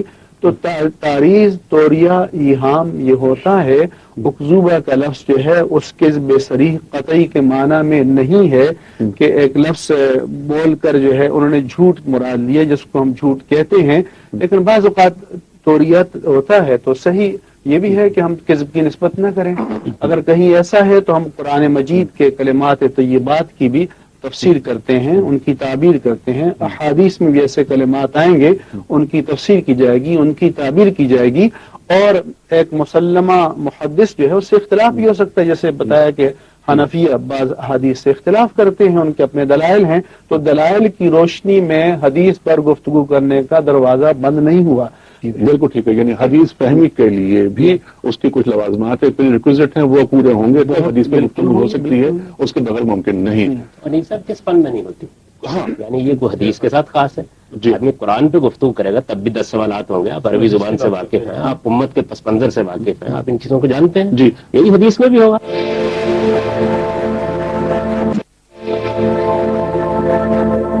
تو عامر صاحب آپ یہ فرمائیے کہ حدیثوں کے جو مفہوم عامت الناس کے سامنے آئے ہیں ان مفہوم پر نظر ثانی ہونی چاہیے اور ان کو ایک بار پھر دیکھنا چاہیے کہ وہ مفاہیم جو معاشرے میں پینیٹریٹ کر چکے ہیں وہ مفاہیم نہیں ہیں. علماء سے رجوع ہونا چاہیے اور ایک عام آدمی کو حدیث کے ان معانی کو آخر نہیں مان لینا چاہیے. آپ کے آپ یہ بات علی الاطلاق کر رہے ہیں. دیکھیے حدیثیں بہت سی ہیں، ان میں بہت بڑا ذخیرہ وہ ہے جس کے بارے میں جو کچھ عامت الناس کو بتایا گیا بالکل درست بتایا گیا ہے. اس کے بارے میں کوئی دو رائے نہیں. کچھ چیزیں ایسی ہیں جن کے بارے میں ہو سکتا ہے کہ انہوں نے اپنے علماء سے ایک بات سنی ہو، ٹھیک طریقے سے سنی نہ ہو. یہ بھی ہو سکتا ہے کہ کوئی روایت ایسی ہو جس روایت کو وہ سنے ہوئے تو ٹھیک ہو، کوئی دوسرا صاحب علم اس پر تنقید کر دے اور تنقید کر کے بتائے جی اس کا مدعا ٹھیک نہیں سمجھا گیا، یہ بات درست نہیں سمجھی. ایسے ابھی مفتی صاحب نے آپ کو بتایا جی کہ بعض موقعوں کے اوپر ایک لفظ استعمال ہوتا ہے، مثلا لفظ کذب استعمال ہوا ہے. عربی زبان سے واقف لوگ جانتے ہیں کہ جس طرح سے جھوٹ کے لیے استعمال ہوتا ہے اسی طرح توریہ کے لیے بھی استعمال ہوتا ہے. یہ بھی مشہور مثال ہے. رسالت میں آپ صلی اللہ علیہ وسلم نے جو ہجرت کی ہے تو اس میں کسی شخص نے، ظاہر ہے کہ اس وقت چھپانا مقصود تھا، کسی شخص نے سیدنا ابوبکر صدیق رضی اللہ عنہ سے پوچھا کہ یہ آپ کے ساتھ کون ہے؟ انہوں نے کہا رجل یہدی بالطریق، آدمی ہے راستہ دکھاتا ہے. اب دیکھیے نا یہ بات کتنی پاکیزہ بات ہے، اس میں کوئی جھوٹ نہیں ہے، یہ ایک حقیقت ہے. لیکن دوسرا مغالطے میں مبتلا ہوا تو عین ممکن ہے کہ کوئی شخص اس بات کو روایت کرے اور یہ کہے یہ کذب ابوبکر صدیق، یہ کہہ سکتا ہے نا. بالکل اس لیے ہم یہ کہتے ہیں کہ جب ایک عام آدمی کو کوئی اشکال پیش آتا ہے تو جس طریقے سے اس کو اپنے اس ظاہری وجود کے بارے میں کسی طبی رائے سے متعلق کوئی بات معلوم ہوتی ہے تو وہ کسی ڈاکٹر کے پاس جائے گا، کسی ماہر کے پاس جائے گا، اس سے مشورہ کرے گا، اس سے پوچھے گا جا کے. یہی کام عام آدمی کو حدیث میں، قرآن میں بھی کرنا چاہیے. میں آپ سے عرض کر رہا ہوں کہ قرآن مجید کی تعبیر تشریح کو لے لیں نا، حدیث کو چھوڑ دیں. اس میں بہت سی غلط باتیں مشہور ہیں، بہت سی باتیں جس پر مفتی صاحب تنقید کریں گے کہ یہ مطلب ٹھیک نہیں سمجھا گیا. کتنی چیزیں جن میں وہ آیتیں قرآن مجید کی ہیں جن سے لوگ شرک برآمد کر رہے ہیں، صحیح. تو اتنی چیزیں جن کو بدعت کا ماخذ بنا رہے ہیں. صحیح. تو بہت سی چیزیں ایسی ہیں جن کے بارے میں اہل علم تعبیرات میں تنقید کرتے رہتے ہیں. بین ہی یہی معاملہ ہم حدیث میں بھی کریں گے. ممکن ہے کہ کچھ چیزوں میں آپ کے سامنے ڈاکٹر صاحب بیٹھے ہوئے ہیں وہ مانتے ہو، میں اس پہ تنقید کرتا ہوں. صحیح. اچھا اس تنقید میں بھی یہ ضروری نہیں کہ بس میں نے تنقید کر دی تو بات ٹھیک ہو گئی. یہ میرا نقطہ نظر ہے، میں اس کا استدلال بیان کر دوں گا. ممکن ہے کہ یہ اس استدلال کا محاکمہ کرے تو مزید بات واضح ہو جائے. بالکل. تو علم کی دنیا میں جو رویہ ہوتا ہے وہ یہ رویہ ہے. اصل میں عامیانہ رویے جو ہے یہ باعث تنقید ہوتے ہیں. ابھی مفتی صاحب نے بڑی خوبصورت بات کہی کہ بھائی ناصرالدین البانی صاحب کے علم کے معاملے میں کوئی دو رائے نہیں ہو سکتے، وہ اپنے فن کے ماہر ہیں، لیکن ان کے کام کے بارے میں تناقضات البانی کتابیں لکھی جا رہی ہیں. ہم جانتے ہیں ان کی بہت سی تنقیحات پر تنقیحات کی گئی ہیں. یہ علم کی دنیا ایک زندہ دنیا ہوتی ہے، رواں دواں دنیا ہوتی ہے، یہ ایسے ہی چلتی ہے. اچھا غالبی صاحب اس میں ایک چیز یہ بھی بات آتی ہے سامنے کہ ناصر البانی صاحب کا نام لیا، انہوں نے بہت سارے کام کیے، یعنی ان کی جو ریسرچ ہے ان سے ظاہر انکار نہیں کیا جا سکتا. کیونکہ البانی صاحب کے بعد بھی کیا آپ ضرورت محسوس کرتے ہیں کہ کسی نئے البانی صاحب کو آنا چاہیے؟ علم ایک زندہ روایت ہے. اگر البانی صاحب ابن حجر کے بعد پیدا ہو سکتے ہیں تو البانی صاحب کے ساتھ بعد ابن حجر بھی پیدا ہو سکتے ہیں. بات اصل میں یہ ہے کہ علم کی دنیا میں کوئی دروازہ بند نہیں ہوتا. آج اگر مثلا البانی صاحب نے ایک کام کیا یا کسی اور آدمی نے کوئی کام کیا اور کل کوئی دوسرا اسی درجے کا آدمی کھڑا ہوتا ہے، پہلی بات یہ ہوتی ہے کہ یہ نہیں ہوتا کہ جو آدمی تنقید کر دے وہ بڑا آدمی ہو جاتا ہے. پہلے آدمی کا علم، اس کا تقویٰ، اس کا دین سے تعلق، یہ ساری چیزیں اسٹیبلش ہوتی ہیں. اگر اسٹیبلش ہو جاتی ہے تو ہوگا تو اور روک سکتا ہے. جی ڈاکٹر صاحب، اس کو کون روک سکتا؟ اس سلسلے میں دو باتیں عرض کرنا ضروری ہے. ایک بات تو یہ ذہن میں رہنی چاہیے کہ جو گروہ حدیث کی حجیت اور اس کے مقام کا اپنے خیال میں سب سے زیادہ علم بردار ہے، سب سے زیادہ نام لیوا ہے، شیخ ناصر الدین البانی کا اس گروہ سے تعلق ہے۔ اس کا مطلب یہ ہے کہ کوئی بھی ایسا نہیں ہے جو حدیث پر تحقیق کے بارے میں کوئی اختلاف کرتا ہو، لیکن اس کے ساتھ یہ ادب ملحوظ رہنا چاہیے، میں بہت ہی ادب و احترام سے عرض کروں کہ کسی کے بارے میں یہ نہیں سوچنا چاہیے کہ اس نے اپنے مطلب کے لیے کوئی حدیث کہیں اس کے بارے میں کچھ کہہ دیا ہو، دوسری جگہ کچھ اور کہہ دیا ہو۔ یہ تو سب ویسی ہے کہ کل ایک انسان ایک حدیث کے بارے میں ایک رائے رکھتا تھا، اب اسی نے خود تحقیق کی ہے تو اس کی دوسری رائے قائم ہو گئی ہے۔ اس کی جانبداری کی انتہا ہے کہ اس نے اس کا اظہار کیا ہے۔ شیخ ناصر الدین کے ہاں یہ چیز بہت ملتی ہے، ایک رائے پہلے قائم کرتے ہیں، پھر ان کی تحقیق جاری رہتی ہے، کچھ سالوں کے بعد نئی رائے کا اظہار کر دیتے ہیں۔ ایک تو تمام مرحوموں کے بارے میں یہ حسن ظن رہنا چاہیے کہ ان کی تحقیق میں تبدیلی آ گئی ہوگی، کوئی بدظنی یا کوئی نیت کی خرابی ممکن نہیں ہے۔ دوسری خاص بات جو میں عرض کرنا چاہتا ہوں، یہ بات چیدہ حدیث جن کے بارے میں درائت کی روح سے یا کسی اور طریقے سے تنقید، تو اس میں تو کوئی شک نہیں ہے کہ تنقید کا یا تحقیق کا سلسلہ تو جاری ہے، لیکن مستشرقین نے یا اہل مغرب کے محققین نے جس راستے پر ہمیں لگانے کی کوشش کی ہے وہ ان چند گنتی کی احادیث کو کسی نہ کسی طریقے سے مشکوک قرار دے کے ہمیں دین کے ذخیرے سے بدل کرنے کی کوشش کی ہے۔ ٹھیک ہے، نہیں وہ جو یہ تو یہ الگ بات ہے، دوسری بحث ہو جائے گی اس میں کہ یہ مغرب کیا چاہتا ہے یا کیوں حدیثوں کے تعلق سے اس قسم کی باتیں پھیلائی جاتی ہیں۔ میں آپ سے سوال میرا یہ تھا کہ البانی صاحب نے ایک کام کیا جس پر آپ نے ابھی گفتگو فرمائی، کیا البانی صاحب کے بعد جیسا کہ غامدی صاحب نے فرمایا کہ ہاں ہونا چاہیے، علم کے در کھلے ہوئے ہیں، نئے البانیوں کو آنا چاہیے، تو کیا آپ سمجھتے ہیں کہ صحاح سطح پر ایک بار پھر نئے سرے سے کام ہونا چاہیے، ری ایسس کرنا چاہیے ان کتابوں کو؟ بالکل، یہ سلسلہ تحقیق جاری رہنا چاہیے، جب تک قیامت نہیں آتی ہے سلسلہ علم جاری رہے گا۔ ٹھیک، ناصر الدین کے پاس کوئی وحی تو نہیں آتی تھی، تو جس طرح وہ تحقیق کرتے تھے اسی طرح آج بھی یہ سلسلہ جاری ہے۔ محسن نقوی صاحب کیا آپ محسوس نہیں کرتے کہ اگر وضاحت کر دوں، میں نے وہ جو آپ کے اس سوال کے جواب میں کہا تھا کہ ان کے بعد کیا تحقیق اور تنقید جاری رہے گی، تنقید نہیں کی میں نے کہا کہ ان کے بعد بھی ان پر بھی لوگوں نے تنقید کی ہے، تو دلائل اور حقائق اور علم کی روشنی میں بحث کرنا یہ تنقید نہیں ہے، تحقیق ہے۔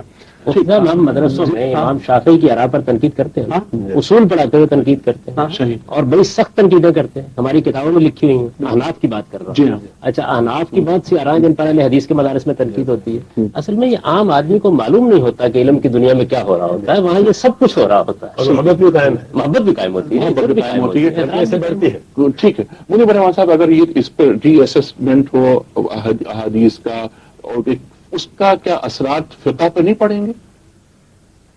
پہلی بات تو آپ کو یہ عرض کر دوں کہ فقہ جو ہے یہ ایک جاری عمل ہے۔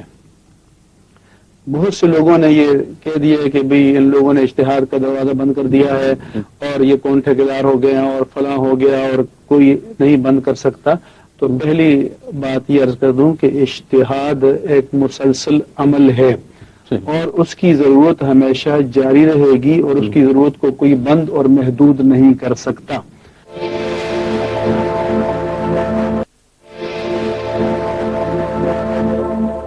غامدی صاحب، اقبال نے اپنے خطبات میں، خاص طور پہ وہ خطبہ جو اجتہاد کے تعلق سے ہے، اس میں امام ابو حنیفہ کو کوٹ کیا اور وہ بات بھی لوگوں نے بہت غلط سمجھی ہے ان کی، میں اس کی وضاحت کرتا ہوں۔ جی فرمائیے اس تعلق سے۔ وہاں مسئلہ یہ زیر بحث ہے کہ حدیث کی قانونی حیثیت کیا ہوگی، جی اس پر علامہ اقبال اپنا نقطہ نظر بیان کر رہے ہیں۔ وہ اس میں یہ بیان کرتے ہیں کہ امام ابو حنیفہ حدیث کی قانونی حیثیت کے بارے میں وہ رائے نہیں رکھتے جو مثال کے طور پر اہل حدیث کی ہے۔ اچھا، یہ چیز جو ہے یہ علمی طریقے سے ذرا سمجھنی چاہیے۔ مثال کے طور پر امام ابو حنیفہ کے پاس ایک روایت آ گئی ہے، وہ اس کے بارے میں دین کے جو مسلمہ اصول ہیں، یعنی قرآن مجید ہے، سنت کی روایت جو ان کو ملی ہے، اس میں ایک اجتہادی رائے قائم کرتے ہیں۔ یہ پھر وہی بات ہے کہ یہ کوئی امام ابو حنیفہ کی اپنی رائے نہیں ہے، بلکہ اس سارے پس منظر کو رکھ کے انہوں نے رائے قائم کی ہے۔ اس میں وہ بعض اوقات یہ کہتے ہیں کہ یہ رائے اتنی محکم ہے، اس کے پیچھے قرآن ہے، اس کے پیچھے سنت کی روایت ہے، کہ اب خبر واحد کو، یعنی حدیث چونکہ فنی اصطلاح میں ہوتی ہے، ہم یہاں ترجیح نہیں دیں گے۔ یہ ایک خالص علمی بات ہے اور اس علمی بات کو علمی طریقے سے سمجھنا چاہیے۔ اچھا کوئی دوسرا آدمی یہ کہہ سکتا ہے کہ ٹھیک ہے ہم نے قرآن مجید کی بنیاد پر ایک رائے قائم کی ہے، سنت کے عمومی تعامل پر ایک رائے قائم کی ہے، اس کے باوجود روایت آ گئی ہے ہمارے سامنے تو ہم اس کو ہر حال میں چھوڑ دیں گے. تو یہ دو رائے رہی ہیں ہمارے یہاں. اسی پر شوافع کے اور اناف کے بہت سے اختلافات مبنی ہیں، حنابلہ کے اور اناف کے بہت سے اختلافات مبنی ہیں. تو علامہ اقبال نے یہ بات کی تھی، اب لوگ اس کو لے اڑے. انہوں نے کہا کہ یہ ایک چیز ہاتھ آ گئی ہے جس کی روشنی میں حدیث کے پورے ذخیرے کو ہم دریا بدھ کرنے کے لیے راستہ نکال لیں گے. یہ خالص علمی بات ہے. امام مسلم نے تنقید کی ہے امام بخاری کے معیار پر، اور وہ یہ کہتے ہیں کہ یہ سختی جو انہوں نے کی ہے کہ معاصرت کے ساتھ ملاقات بھی ہونی چاہیے، یہ کوئی ایسی ضروری چیز نہیں ہے. اور انہوں نے بلکہ اس کے اوپر جو جملے لکھے ہیں سخت جملے ہیں، علماء آپ کو بتا سکتے ہیں. لیکن یہ تنقید علمی تنقید ہے، اور علمی تنقید ہی کا ایک رخ تھا جس میں علامہ اقبال نے لوگوں کو متوجہ کیا کہ جو ہمارے ہاں ٹریڈیشن چلی آ رہی ہے اس کا جائزہ لینا چاہیے امام ابو حنیفہ کے اس طرز عمل کی روشنی میں. ان کی بات کو اس جگہ پر رکھ کے دیکھا جائے تو ایک بات ہے، اور اگر اس کو آپ اس جگہ لے جائیں کہ امام ابو حنیفہ حدیث کی قانونی حیثیت کو سرے سے کوئی اہمیت نہیں دیتے تھے تو یہ امام ابو حنیفہ پر بھی اتہام ہوگا اور یہ دوسرا دروازہ کھولنے کے متعلق. جو بہتر ہے. محمد نقوی صاحب بہت دیر سے آپ خاموش ہیں، آپ یہ فرمائیے کہ یہ جو دو بڑی ہماری فقہ ہیں، فقہ حنفی اور فقہ جعفریہ، ان کے درمیان اختلافات قائم کرنے میں کیا آپ یہ سمجھتے ہیں کہ کچھ حدیثوں کا غلط مفہوم سامنے آ گئے تھے، اس وجہ سے کچھ اختلافات پیدا ہوئے؟ دیکھیے بنیادی طور پہ بات یہ جیسے انگلش میں کہتے ہیں اور اس کا ترجمہ یہ کیا جاتا ہے کہ فولز نیور ڈفر، بے وقوف جو ہیں وہ صرف ایک دوسرے سے اختلاف نہیں کرتے. باقی تو جو اب اتنی دیر سے یہی بحث ہو رہی ہے کہ پڑھے لکھے حضرات تو آپس میں گفتگو کرتے ہیں. یہاں ہم ایک بات کو بہت ہی واضح طور کے اوپر بتانا چاہیں گے، وہ یہ ہے کہ نبی کریم صلی اللہ علیہ وآلہ وسلم کے انتقال کے فوری بعد جس طرح سے صحابہ کرام رضوان اللہ علیہم مختلف جگہوں میں تقسیم ہوئے ایکسپیڈیشنز کے نتیجے میں اور تبلیغ کے نتیجے میں دوسرے کاموں سے. عراق چلے گئے، ایک مکتب قائم ہو گیا. ایک مکتب تھا جو مدینے میں قائم ہوا جس کے امام مالک جس کی وہ ہے. امام مالک سے پہلے کتاب الآثار ہے امام ابو حنیفہ کی، یہ ہم آپ کو بتا دیں، وہ باقاعدہ کتاب ہے اور موطا سے بڑی ہے، اور امام ابو حنیفہ کتاب الآثار ہے. اسی طرح سے شام کا ایک مکتب قائم ہوا، ایک مصر کا مکتب قائم ہوا. کتاب الآثار میں جو قول ہے وہ امام ابو حنیفہ کے مسند ہے، ان کے سند سے جو احادیث ہیں ان کا مجموعہ ہے کتاب الآثار. بعد میں ہاں، تو اس میں اقوال یعنی قول رسول ہے یا قول صحابہ ہیں؟ دونوں چیزیں. دونوں چیزیں. ہاں، آثار کا لفظ بتا. آثار کا لفظ. جی مطلب یہ وضاحت اس کی ہو جاتی ہے. تو اسی صورت سے ایک یعنی یہ سمجھا گیا کہ مختلف جگہوں پہ جب صحابہ کرام پھیلے ہیں تو وہاں کے جو نو مسلم تھے جنہوں نے اسلام کو قبول کیا ان کے پاس شریعت جاننے کا صرف ایک راستہ تھا کہ جو صحابہ کرام ان کے درمیان موجود ہیں ان سے وہ پوچھیں کہ نبی کریم صلی اللہ علیہ وسلم کس طرح سے عمل کرتے تھے یا ان کا اس وقت کیا تھا یا کس کے بارے میں کیا احکام ہے. اچھا، اب یہ بات بھی بالکل واضح ہے کہ تمام صحابہ کرام جو ہیں وہ علمی سطح کے اوپر کے احادیث ان کو سب کو برابر سے پہنچی ہوئی، ایک سطح پہ نہیں تھے.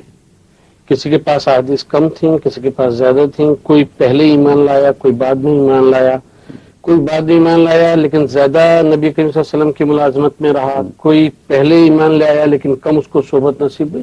اس طرح سے علمی وسعت کا اختلاف تھا. جہاں جہاں صحابہ کرام کو احادیث معلوم تھیں کسی بھی مسئلے میں اس میں انہوں نے بتا دیا کہ نبی کریم صلی اللہ علیہ وسلم یہ فرماتے تھے. تاریخ ہمیں یہ بتاتی ہے کہ جہاں ان کو یہ علم نہیں تھا وہاں انہوں نے اپنی رائے سے اجتہاد کیا اور بتایا کہ شرعی اصول کو سامنے رکھتے ہوئے قرآن اور جو احادیث کا ذخیرہ یا عمومی شرعی مزاج جو ان کے زیر نظر تھا اس کو سامنے رکھتے ہوئے اس کا یہ حکم ہے. لیکن ہم یہ بھی دیکھتے ہیں بہت مقامات کے اوپر کہ جب انہیں کسی دوسری حدیث کا پتہ لگ گیا یعنی جس بارے میں انہوں نے فتویٰ رائے سے دیا تھا اس کے بالمقابل حدیث کا پتہ لگ گیا تو رائے سے رجوع کر کے حدیث کی طرف حدیث کے مطابق انہوں نے دوبارہ بتا دیا اس کو. اسی صورت سے ایک مدینے میں جہاں مدینے کا مکتب تھا وہیں مدینے میں اہل بیت کا مکتب بھی تھا کہ جو جن کے روایات جو ہیں وہ خالصتاً نبی کریم صلی اللہ علیہ وآلہ وسلم سے ہی منقول ہیں.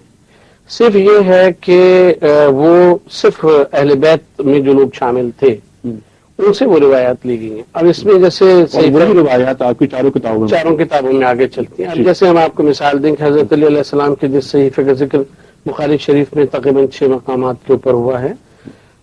علماء نے جب حضرت علی علیہ السلام سے منقول مروی احادیث کو جمع کیا تو 11,961 احادیث انہوں نے جمع کی اور 11 جلدوں میں مسند امام علی علیہ السلام موجود ہے. اسی صورت سے ہم دیکھتے ہیں کہ صاحب تدریب الراوی یعنی علامہ جلال الدین سیوطی نے محمد زین العابدین یعنی علی ابن الحسین کو ان میں شمار کیا ہے کہ جن کی کتاب تھی انہوں نے لکھا. امام حسن علیہ السلام کو بھی ان لوگوں نے شمار کیا. اس صورت سے جناب فاطمہ زہرا صلوات اللہ علیہ کا ہمیں ذکر ملتا ہے کہ ان کے پاس صحیفہ فاطمہ تھا, مصحف فاطمہ جس کو کہتے ہیں, احادیث کا ذخیرہ تھا کہ جو وہ لکھا کرتی تھیں وہ تھا.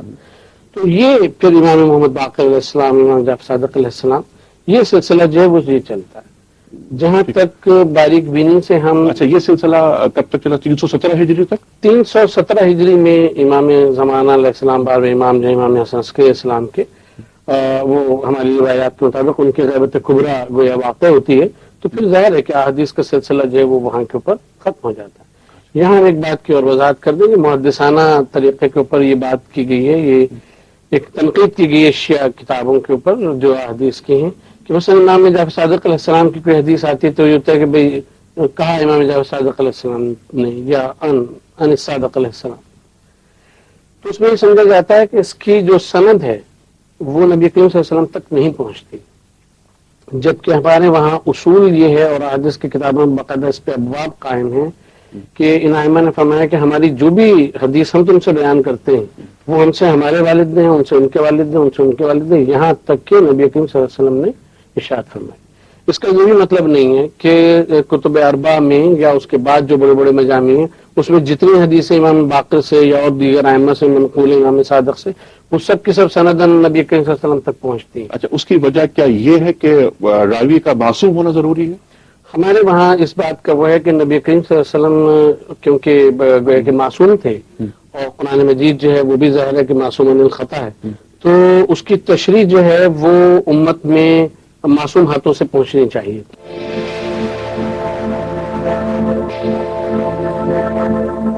اچھا ایک سوال میرے ذہن میں اس وقت یہ آیا کہ بہت ساری روایات ہماری ایسی ہیں جو حضرت عائشہ صدیقہ رضی اللہ عنہا سے مروی ہیں. کیا ایسی روایات آپ کی ان چاروں کتابوں میں موجود ہیں؟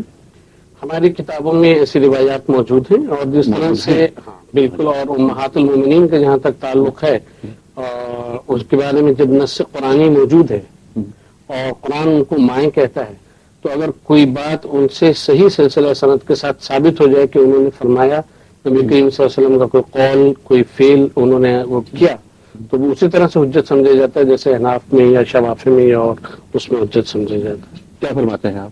بہت اچھی بات کی ہے جو انہوں نے خاص طور پر جو شیعیت کی تعریف کی ہے جی ہاں, اور کہا ہے کہ اس میں اصل شیعہ. اور آپ یہ دیکھیے عبدالرشید صاحب کہ حضرت عائشہ صدیقہ رضی اللہ عنہا کی سے مروی روایتیں بھی کتابوں میں موجود ہیں, اور یہ چیز ہم چاہتے ہیں کہ عوام تک پہنچے تاکہ ایک ملاپ کا ایک عنصر پیدا ہو. جی سر, اگر اس سے فکر اور اسٹوڈنٹ کے لوگ ہو اور اس سے ذہن کو نشر کیا جائے تو شیعہ سنی میں تقریب اور قربت پیدا ہو سکتی ہے, اور بہت اچھے خیالات کا اظہار کیا انہوں نے. علامہ جعفر شاہ پھلوانوی صاحب کی کتاب ہے مجمع البحرین, اس میں انہوں نے شیعہ اور سنی روایات بالکل 2 کالموں میں درج کر دی ہیں کہ دیکھیے کتنا اتفاق ہے. بے شمار چیزیں ایسی ہوتی ہیں کہ جن کو عامت الناس میں پھیلا دیا جاتا ہے. ٹھیک. اچھا محسن اختر صاحب, ہم چارے گفتگو آپ سے جاری رہے. آپ نے فرمایا کہ آپ کے پاس جو احادیث ہیں وہ معصومین کے ذریعے پہنچی, اس کے باوجود ہم یہ دیکھتے ہیں کہ توضیح المسائل میں اختلافات ہیں. اس بابت کچھ فرمائیے, جب معصومین کے ذریعے پہنچی احادیث تو پھر اختلافات کیسے؟ دیکھیے جو مراجع کی کتب ہیں خاص طور پہ جس کو ہم لوگ رسالہ عملیہ کہتے ہیں, دوسری کتابوں کو ان کو فقہ استدلالی کہتے ہیں, جو بڑی بڑی کتابیں, اس میں جو اختلاف ہے وہ بظاہر اختلاف نظر آتا ہے لیکن ہے نہیں. مثلا ہم آپ سے عرض کرتے ہیں کہ ایک چیز ہوتی ہے کہ جیسے مثلا ہم مثال میں رکوع میں حالت رکوع میں سبحان رب العظیم و بحمدہ کہنے کا مسئلہ ہے. حدیث میں یہ آتا ہے کہ رکوع میں سبحان رب العظیم و بحمدہ کہہ, اس میں یہ تعداد معین نہیں ہے کہ 1 دفعہ کہے, 3 دفعہ کہے, 7 مرتبہ کہے, 5 مرتبہ کہے. تو بہت سے براجے نے یہ دیکھا کہ جو نص ہے، نص کے الفاظ ہیں، نص ہے جو، اس کے اوپر وہ کرتے ہوئے انہوں نے فتوی میں یہ لکھا کہ اس میں ایک مرتبہ کہنا کافی ہے، ٹھیک. بعض دوسرے مراجع نے انسانی طبیعت کو مد نظر رکھتے ہوئے، جیسے ہم لوگ خاطی لوگ نماز پڑھتے ہیں آج کل، کہ آدھا ذکر جو ہے وہ رکوع میں اور سجدے میں جاتے ہوئے ہوتا ہے اور آدھا اٹھتے ہوئے ہوتا ہے، تو اس بات کو یقینی بنانے کے لیے کہ کم از کم ایک مرتبہ حالت رکوع میں یا حالت سجدہ میں جو ذکر واجب ہے وہ ہو جائے، ٹھیک ہے نا. اس کو مد نظر رکھتے ہوئے یہ کہا کہ 3 مرتبہ کہنا چاہیے، تاکہ ایک مرتبہ جو ہے وہ تو حالت سجدہ میں یا حالت رکوع میں ادا ہو ہی جائے گا. یہ احتیاط کے اوپر عمل کرنا ہے، یہ اختلاف فتاوی نہیں. ٹھیک. اچھا محسن نقوی صاحب، ایک سوال اور میں آپ سے کرنا چاہوں گا کہ جیسے اہل تسنن کے یہاں ایک علم الرجال کا سلسلہ ہے، اسماء الرجال کا سلسلہ احادیث کے اعتبار کس حد تک معتبر ہے، کیا آپ اہل تشیع کے یہاں بھی ایسا کوئی سلسلہ ہے؟ اس کی کوئی وضاحت فرمائیے. علماء اہل تشیع کے وہاں یہ سلسلہ اتنا ہی پرانا ہے کہ جتنا علماء اہل تسنن کے وہاں، یا شاید ہمارے وہاں اس سے زیادہ پہلے پرانا ہے. اچھا. اس لیے کہ امام محمد باقر علیہ السلام اور امام جعفر صادق علیہ السلام سے کا درس سننے والوں کی تعداد جو ہے وہ 4000 سے اوپر بتائے گی کہ جو لوگ ان کے درس میں حاضر ہوتے تھے. ظاہر ہے کہ پھر وہ لوگ روایتیں لے کر اور بیان کرتے تھے، اور پھر ان سے بیان کرنے والے لوگوں کی تعداد جو ہے وہ کہیں زیادہ تھی. لہذا تنقید، اور اسی زمانے میں مختلف فرقے جیسے واقفیہ ہے، افتحیہ ہے، اور دوسرے فرقے ہم نام لیتے چلے جائیں، تمار ہے، وہ پیدا ہو گئے تھے. اور انہوں نے بھی ان میں سے بہت سے حضرات نے کسی نہ کسی صورت سے اپنے کو کسی نہ کسی امام سے ملانے کی کوشش کی، نسبت دینے کی کوشش کی. تو روایات میں کہنا چاہیے کہ جال سازی، روایات میں ملاوٹ، روایات میں تدلیس، یہ جو ہے ساری چیزیں وہ زمانے سے چلی آ رہی ہیں، اور اس کو پوائنٹ آؤٹ کرنے کے لیے، اس کو کرنے کے لیے علم رجال جو ہے موجود ہے ہمارے وہاں، اور شروع سے اس کے اوپر کتابیں موجود ہیں، جیسے اہل تسنن کے. جیسے اہل تسنن کے وہاں. اچھا ایک بات، بلکہ آپ ڈاکٹر رشید صاحب آپ یہ فرمائیے کہ کچھ اسرائیلی جب مسلمان ہوئے یعنی یہودی، تو ایک تاثر یہ ہے کہ انہوں نے اپنی روایتیں، یہودی روایتیں وہ احادیث میں شامل کی. کیا اس بات میں ایسے اتفاق کریں گے آپ؟ دراصل جو لوگ مسلمان ہوئے، واضح ہے کہ کچھ مشرکین مکہ میں سے، کچھ یہودیوں میں سے، کچھ نصارہ میں سے، یہ تو ممکن ہے کہ ان کے ذہنی خیالات باقی ہوں. اچھا. لیکن جب وہ مسلمان ہوئے ہیں تو ان کے بارے میں سوچا نہیں جا سکتا کہ اسلام میں آتے ہوئے وہ اخلاص کے ساتھ نہیں آئے یا صاحب کا کچھ ساتھ لے کر آئے. جب اسلام میں آئے ہیں تو مخلص ہو کر آئے. اور ان کے آنے کے بعد کوئی بلاوٹ موجود نہیں ہے. اگر کچھ ہوا ہے تو اس کو الگ کر دیا گیا، تنقید کر دی گئی. آپ کا یہی خیال ہے؟ آپ کا یہ ہمارے اور اہل تشیع کے علم رجال کا مسئلہ زیر بحث آیا ہے، میں اس میں بھی کچھ وضاحت کرنا چاہوں گا. جی. ان کے اور ہمارے یہاں بنیادی فرق صرف ایک ہے، وہ یہ ہے کہ ہمارے یہاں جب ہمیں ایک سلسلہ روایت ملتا ہے تو ہم اس پہ جتنے رجال ہیں ان کی تحقیق کریں گے یہاں تک کہ معاملہ صحابہ میں سے کسی تک پہنچ جائے. صحابہ کے بارے میں ہم یہ کہتے ہیں کہ صحابہ تو کلہم عدول، ان کے بارے میں ذرا نقطے کی جاتی ہے، یعنی ان کے معاملے میں یہ مان لیا جاتا ہے کہ وہ رسالت میں آپ صلی اللہ علیہ وسلم کی طرف کوئی جھوٹ منسوب نہیں کر سکتے. جو کچھ انہوں نے سنا ہے وہی انہوں نے بیان کیا. قرآن مجید نے ان کی یہ حیثیت بیان کی ہے اور اس کو سب اہل علم مانتے ہیں. ٹھیک ہے.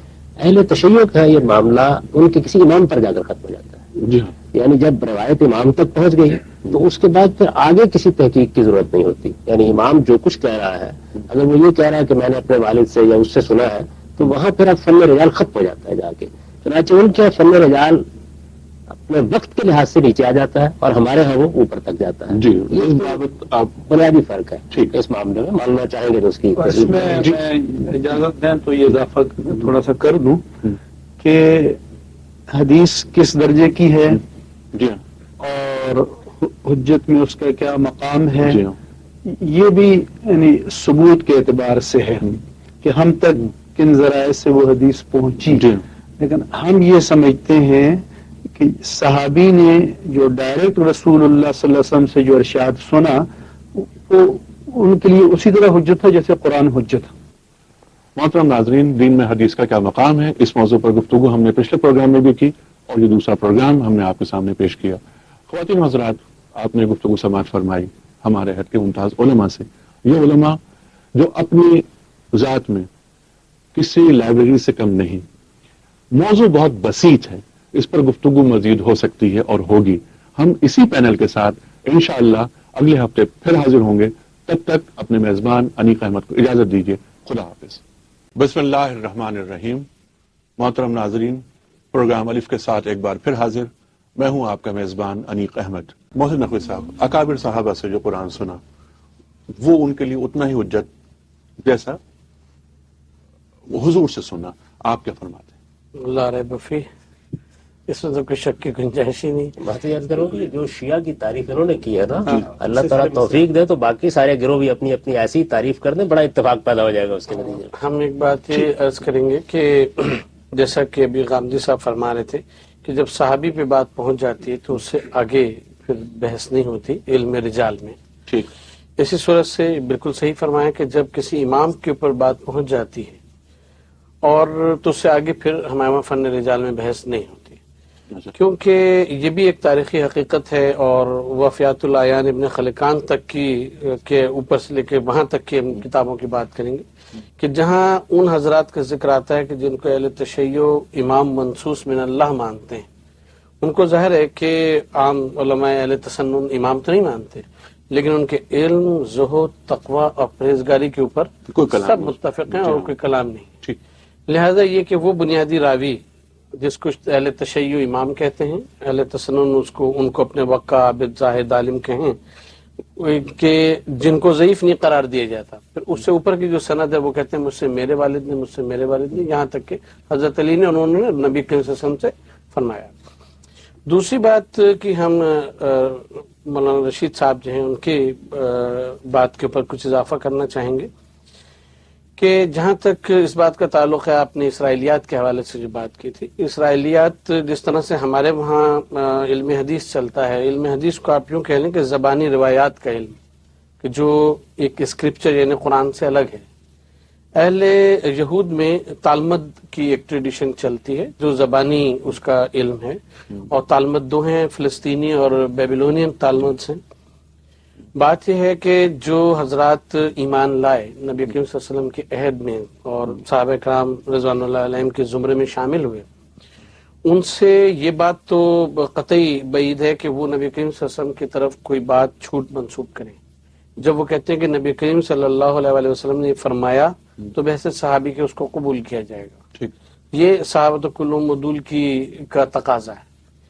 لیکن یہ کہ اگر تشریح میں جیسے کعب احبار، تمیم دارمی اور وہاب بن منبہ اور دوسرے نام ہم لے سکتے ہیں، یہ حضرات یقیناً بہت سے ایسے واقعات ہیں کہ جو اس کو وہ نبی کریم صلی اللہ علیہ وسلم تک نہیں لے کے جاتے. نبی کریم سے جب حدیث منقول کرتے ہیں تو وہ بالکل اس میں سچ بولتے ہیں.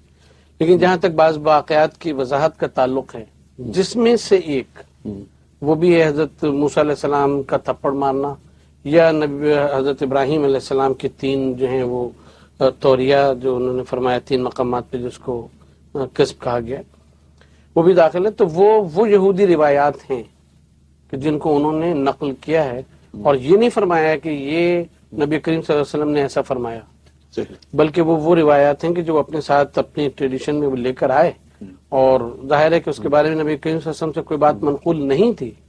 مثلا حضرت ابراہیم کی تاریخ نبی کریم سے تو تفصیلاً منقول نہیں ہے. جہاں جو بات نبی کریم سے منقول ہے وہ انہوں نے وہ بیان کر دی، وہ حدیث ہے. لیکن ہم یہ بات کہیں گے کہ یقیناً انہوں نے تالمد اور یہودی روایات جن کو اسرائیلیات کہا جاتا ہے اصطلاحاً ہمارے وہاں، اور وہ تفسیر میں اور حدیث کی کتابوں میں موجود ہیں، ان کا ایک ذخیرہ ہمارے وہاں آیا ضرور ہے. چنانچہ موضوعات کے اوپر جو کتابیں علم حدیث میں لکھی گئی ہیں، ابن جوزی ہوں یا سیوطی ہوں یا اور دوسرے لوگ ہوں، ان میں آپ کو اسرائیلیات کا ایک بڑا جو ہے وہ مل جائے گا، اور وہ انہی حضرات سے منقول ہے. وہی بات ہے جو میں نے عرض کی تھی آپ سے کہ جب ہم حدیث کا لفظ بولتے ہیں تو اس کا یہ مطلب نہیں ہے کہ اس پہ صرف وہی باتیں ہوتی ہیں جو رسالت میں آپ صلی اللہ علیہ وسلم نے فرمائی ہیں. اس ذخیرے میں واقعات بھی ہوتے ہیں، احوال بھی ہوتے ہیں. پھر حدیث سے نیچے آ کے لوگ آثار صحابہ کو بھی حدیث ہی کہہ لیتے ہیں، جس میں رسالت میں آپ صلی اللہ علیہ وسلم کے صحابہ اپنے واقعات بیان کر رہے ہیں، یا انہوں نے اگر کوئی بات سنی ہے تو اس کو بیان کر رہے ہیں. اچھا، پھر اس کے بعد ہے یہ ضروری نہیں ہے کہ جو کچھ صحابہ کی طرف منسوب کر کے بیان کیا جا رہا ہے وہ لازماً صحابہ ہی کہا ہو. جی ہاں۔ یعنی ہمارے پاس تو وہ 3-4 راویوں کے ذریعے سے پہنچا، اس میں بے پناہ ایسی چیزیں ہیں. یعنی تو قول رسول کو ایک بیان نسبت کرتے ہے نا. ہوئے ایک مراد رسول بھی پیش کی جا سکتی ہے.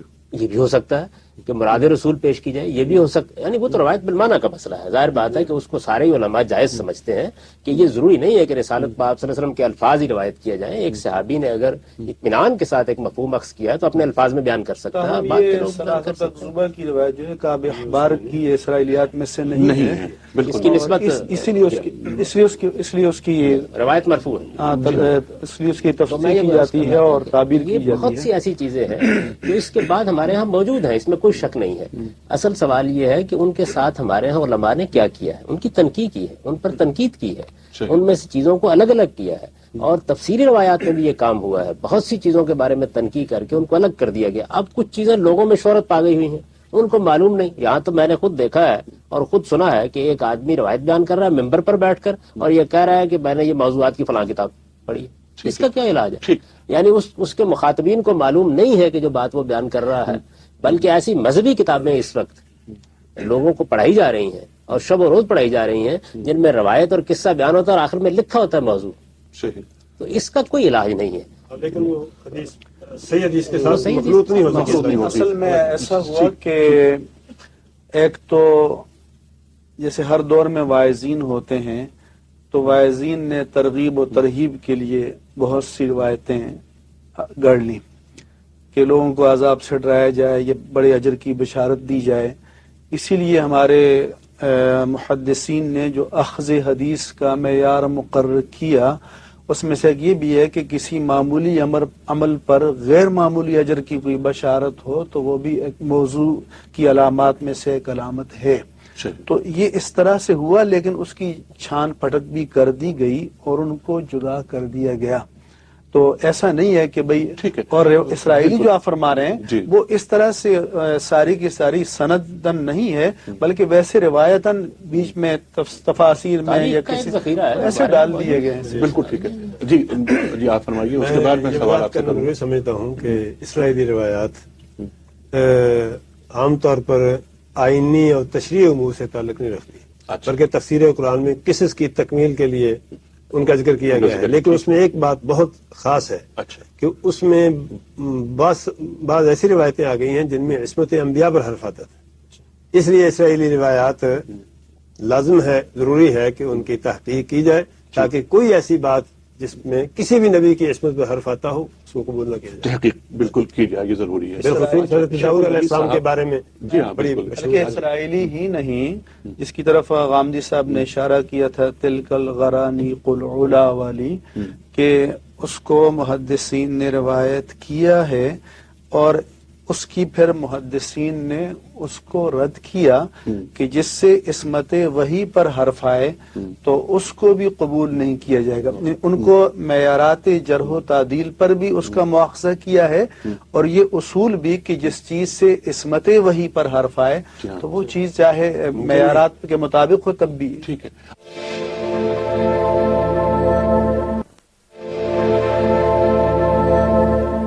اچھا، معیارات کا یہاں ذکر کیا مفتی صاحب نے.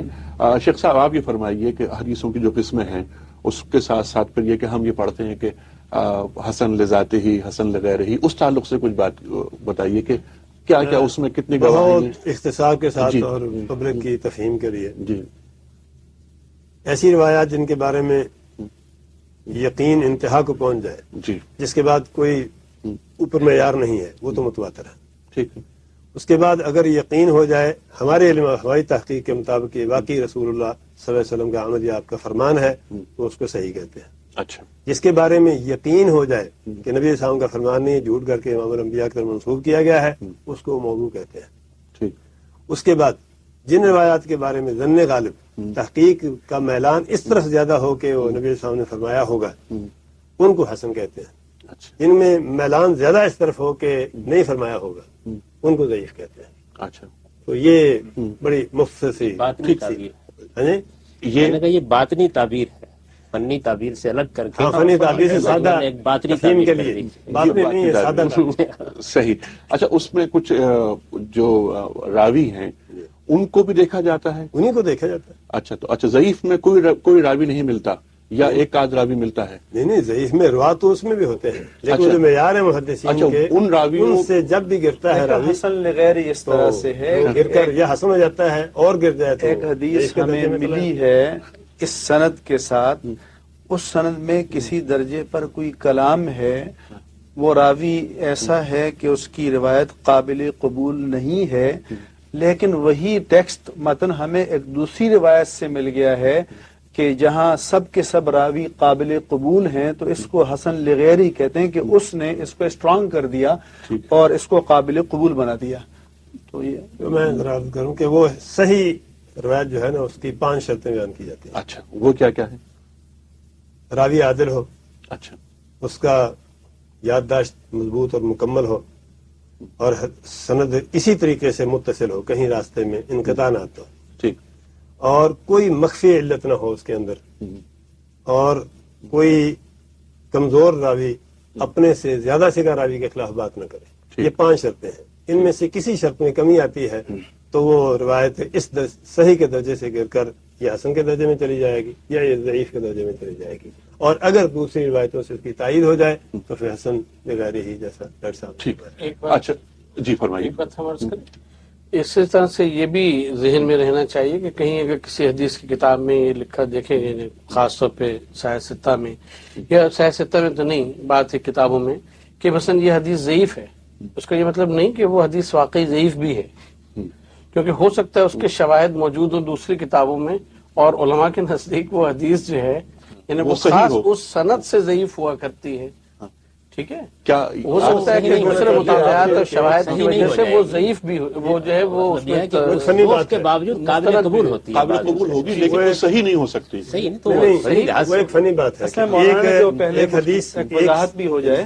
ایک سیکنڈ، جو حدیث آپ کے پاس ایک سند کے ساتھ پڑی ہے، یہ سند اگر ضعیف ہے تو ضروری نہیں کہ حدیث بھی ضعیف ہو، دیکھا جائے گا کہ کسی اور سندیں بھی ہیں، ہو سکتا ہے کہ کوئی صحیح سند میں وہی مضمون کسی اور سند سے آیا ہوا ہے، ایک تو اس سے سند کو دیکھ قوت کر حاصل ہو گئی، ایک وضاحت کر پھر دوں، وہ مولانا اس کا ذوف ختم ہو جائے گا۔ میں متفق ہوں۔ ذوف کے باوجود قابل قبول ہو گئی، وضاحت بھی ہے۔ صحیح، اس کے انیس ذوق صاحب کو تو کچھ نہیں ہوا۔ ایک وضاحت کر دوں کہ مولانا نے اپنے انداز میں تفہیم کے لیے کہا تھا کہ حدیث ضعیف کے بارے میں یہ سمجھا جا رہا ہے کہ حضور نے نہیں فرمایا، تو اپنے غامدی صاحب نے فرمایا تھا کہ یہ باطنی تعریف ہے، مطلب ہے کہ یہ مطلب نہیں ہے، ضعیف جو ہے وہ ٹیکنیکل ٹرم ہے، اور نہ یہ کوئی جسمانی قوت و طاقت کی اور کمزوری کی بات ہے، وہی بات ہے کہ راویوں میں سے کسی کے بارے میں معیارات کے مطابق کمی ہو، لیکن وہ دوسرے ذرائع سے اس حدیث کی تقویت بھی ہوتی ہے، صحیح بھی ہو سکتی ہے، ایسا ہے، کوئی ایسی بات نہیں ہے۔ اور دوسری بات ہے کہ ضعیف روایت جو ہے وہ عقائد یا احکام کے اس بات کے لیے اس پر نہیں ہوگی، فضائل یا بہت سے معاملات میں وہ قابل قبول ہوتی ہیں ویسے بھی۔ ٹھیک، اچھا شیخ صاحب، شیخ صاحب ہمارے خیال میں ضعیف ہے۔ ٹھیک، بہتر ہے، یہ اختلافات تو معمولی ہیں، کوئی اہم اختلافات نہیں ہیں۔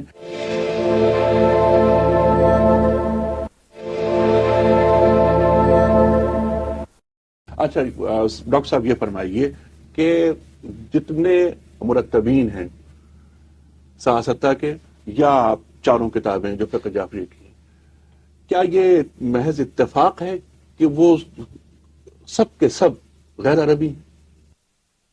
پہلی بات تو یہ ہے کہ یہ تو اللہ تعالیٰ کی توفیق کی بات ہے، یعنی احادیث کو مرتب کسی عرب نے نہیں کیا، عربی بولنے والے نے نہیں کیا، یہ امام مالک رحمۃ اللہ علیہ سب سے پہلے مرتب جو ہیں وہ نہیں، میں سیاستہ کی بات کر رہا ہوں، وہ تو معطا کی بات کر رہا ہوں۔ سیاستہ میں شامل ہے الگ ہو رہا سیاستہ میں معطا شامل ہے؟ بہت سے علماء کے نزدیک بعض علماء کے اکثر علماء کے نزدیک۔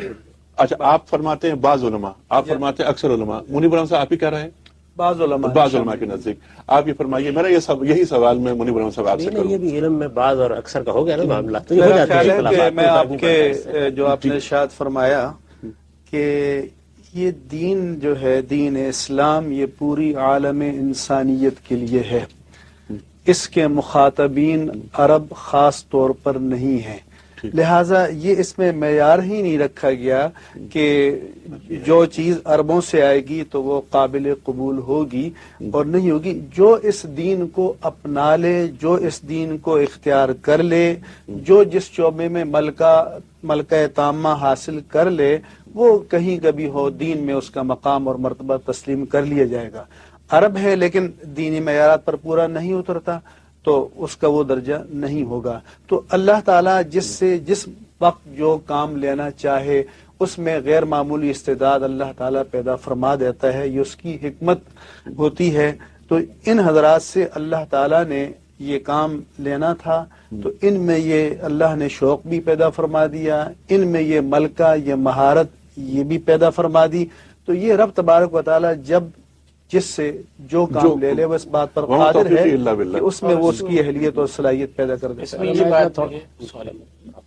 اس میں ایک بات یہ بھی ہے کہ جیسے عرب وغیرہ عرب کی بات تھی کہ اس میں کوئی تخصیص نہیں ہے. سیاستہ کے جو اچھے مصنفین ہیں ان میں سے کوئی حنفی نہیں ہے، ٹھیک ہے نا، لیکن اس کے باوجود یعنی ان کا یہ کہ وہ شافعی مسلک سے تعلق رکھتے تھے یا مالکی یا حنبلی تھے، کوئی بھی مرتب ہے. اصل چیز یہ ہے کہ تمام جو وہ ہیں کہنا چاہیے کہ مکاتب فکر وہ انہی احادیث کی طرف رجوع کرتے ہیں، وہ مرتب اس کا جو ہے وہ اپنے کسی مسلک سے تعلق رکھتے ہیں. پہلی بات تو یہ غام صاحب یہ فرمائیے کہ کیا وہ اس میں حنفی کوئی نہیں تھا؟ جی نہیں. اچھا، یہ ٹھیک ہے بات ان کی، لیکن میں آپ سے عرض کرتا ہوں کہ یہ دیکھیے کہ یہ جو حدیث کے جمع و تدوین کا مسئلہ پیدا ہوا ہے یہ پیدا ہی اجمیوں کے لیے ہوا ہے. اس کو بھی دیکھنا چاہیے. یعنی یہ خواہ یہ بات ہم کر ڈالتے ہیں. عربوں کو خدا کا دین ملا، انہوں نے اس کو سمجھا، روات عربی ہیں جتنے ہیں، یعنی اس کے بعد اجمی بھی شامل ہوئے لیکن ابتدائی روات زیادہ تر عربی. جمع و تدوین کا کام جو ہے وہ بہت بعد میں آ کے شروع ہوا ہے اور اس کی ضرورت زیادہ تر اجمیوں کو پڑی ہے. مثال کے طور پر دینا قرآن مجید ہے، وہ پڑھا جا رہا تھا، اس کے جو بھی اعراب ہے وہ اسی طرح بولے جا رہے تھے. ایسا نہیں ہے کہ وہ بعد کے لوگوں نے کہیں اس کے اوپر اپنی طرف سے لگا دی ہیں، ان کو مصحف پر ثبت کرنا ہے. یہ ضرورت ہم اجمیوں کو پڑی ہے اس لیے کہ اب لوگوں نے عربی نہ جاننے والے لوگوں نے قرآن پڑھنا ہے. تو آپ دیکھیں دوسرے علوم میں بھی اجمیوں کا بہت غلبہ ہے. آپ نحو میں دیکھ لیں، آپ علم کلام میں دیکھ لیں، آپ تصوف میں دیکھ لیں، بہت غلبہ ہے ان کا. عربوں کا مزاج بالکل سادہ مزاج ہے، ان کا مزاج زیادہ تصنیف و تعریف کا بھی نہیں ہے. موجودہ زمانے میں بھی آپ عرب علماء کی تصنیفات دیکھیں اور اجمی علماء کی تصنیفات دیکھیں تو آپ واضح مزاج میں فرق محسوس کریں گے. اب ہندوستان میں آپ دیکھیے نا کہ اتنے بڑے بڑے علماء اس زمانے میں پیدا ہوئے ہیں 200-300 سالوں میں کہ جن کی عرب عظمت تسلیم کرنے کے لیے مجبور ہے. تو علوم کی ضرورتیں ہوتی ہیں جن کے تحت وہ وجود پذیر ہو جاتے ہیں. مثلا عرب اپنی زبان کا لغت اگر نہیں لکھتے تو اس سے کیا فرق پڑتا ہے؟ بڑے بڑے جتنے لغوی ہیں وہ سارے کے سارے اجمی ہیں، تو عربی زبان اس کے نتیجے میں مخدوش ہو جائے گی. علم کی دنیا میں یہ دیکھا جاتا ہے کہ کون آدمی ہے، اس نے کیا محنت کی ہے، اس کا ذوق کیا ہے، اس کے رجحانات کیا تھے، اس کی سیرت کیا ہے، یہ دیکھا جائے گا. سوال یہ ہے کہ امام بخاری اس دنیا میں رہے ہیں، امام مسلم اس دنیا میں رہے ہیں، اجمی تھے. مان لیجئے تھوڑی دیر کے لیے کوئی آدمی ان کی سیرت پر حرف رکھ سکتا ہے، ان کی دیانت پر حرف رکھ سکتا ہے، ان کی محنت پر حرف رکھ سکتا ہے. تو اگر یہ چیز مسلم ہے تو آپ دین کو عرب و عجم میں کیوں تقسیم کرتے ہیں؟ ساری دنیا کے لیے آیا ہے ہمارا دین، اور اس کے علماء جس طرح اس وقت عجم میں پیدا ہوئے آج ہندوستان میں پیدا ہو رہے ہیں. بالکل ٹھیک ہے. یہ بھی وضاحت کر دوں جی وضاحت کہ جمع و تدوین کا سلسلہ جو تھا وہ عربوں میں مکمل ہوا ہے. یہ تو ترتیب و تنقیح کی ہے ان لوگوں نے اور ساری عربی میں کی ہے، پھر عربوں کے پاس گئی ہے. کسی عرب نے نہیں کہا کہ یہ صحیح نہیں. بالکل. اچھا یہی سوال نقوی صاحب آپ سے، آپ غامدی صاحب سے اتفاق کریں گے یہی تمام گفتگو تاکہ ہم آگے؟ ہاں بالکل گفتگو یہی ہے، لیکن شیعہ مصادر میں بھی یہ بات دیکھنے کو ملے گی. شیخ کلینی جو کافی کے مرتب ہیں وہ تو عرب تھے، باقی شیخ توسی اور شیخ صدوق وغیرہ یہ لوگ کوئی بھی تو فقہ کا سب سے جلیل القدر امام بھی عربی نہیں ہے، عربی نہیں ہے. اس وجہ سے عرب و عجم کی یہ تقریب تو علم کی دنیا میں کبھی نہیں. قرآن کریم پر بھی سب سے پہلا اعتراض یہی ہوا تھا کہ نبی علیہ الصلوۃ والسلام ایک اجمی سے سیکھ رہے ہیں.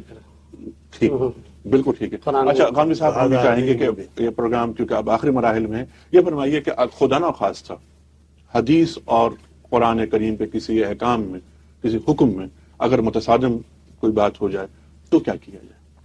یہ بالکل متفق علیہ بات ہے کہ جب واقعی تصادم ہوگا. دیکھیے ایک تو یہ کہ عامیانہ طور پر آدمی کہتا ہے تصادم ہے، اگر واقعی تصادم ہوگا تو کوئی بھی قبول نہیں کرتا اس کو. اچھا، یعنی نہ کوئی اہل حدیث قبول کرے گا اور نہ کوئی حنفی قبول کرے گا، نہ کوئی شافعی. واقعی تصادم یعنی آپ ثابت کر دیں گے کہ یہاں قرآن مجید یہ بات کہہ رہا ہے اور حدیث اس سے بالکل مختلف بات کہہ رہی ہے. یعنی آپ کا یہی رائے ہے آپ کی؟ بالکل، بلکہ میں تو یہ کہوں گا کہ امام اعظم ابو حنیفہ نعمان بن ثابت رضی اللہ عنہ کی جو فقہ ہے اس کا اصول ہی یہی ہے کہ وہ تطبیق کرتے ہیں اور قرآن کو ترجیح دیتے ہیں. مثال کے طور پر سورہ مزمل میں ان ربک یعلم انک تقوم ادنی من ثلثی اللیل ونصفہ وثلثہ وطائفۃ من الذین معک، اور آگے ہے کہ فقرؤوا ما تیسر من القرآن، یعنی وہ قیام اللیل اور نماز کے حوالے سے کہا گیا ہے کہ جو قرآن جتنا آپ کے لیے آسان ہو اتنا پڑھیں. اور حدیث میں کہ لا صلاۃ الا بفاتحۃ الکتاب، کہ سورہ فاتحہ کے بغیر نماز نہیں. تو انہوں نے تطبیق کی کہ قرآن مجید نے چونکہ ما تیسر کہا ہے تو لہذا قرآن کی حد تک فرض وہ ہوگا جو ما تیسر ہو، اور یہ حدیث سے ثابت ہے تو فاتحہ کا پڑھنا واجب ہو جائے گا، اس کا درجہ فرض کا ہو جائے گا. تو دونوں میں تطبیق کرتے ہیں وہ. کیا یہ عرض کروں، پہلی بات یہ ہے کہ یہ ممکن ہی نہیں ہے کہ کوئی حدیث قرآن کے خلاف ہو. ٹھیک ہے، البتہ حدیث کے اندر زائد احکام ہیں جو قرآن میں نہیں ہے. لیکن متصادم نہیں ہے قرآن احکام سے، ہے نا؟ بلکہ یہ تک کہا گیا ہے کہ کوئی حدیث عقل کے خلاف نہیں ہے، عقل سے بالا تر ہو سکتی ہے، خلاف کوئی نہیں.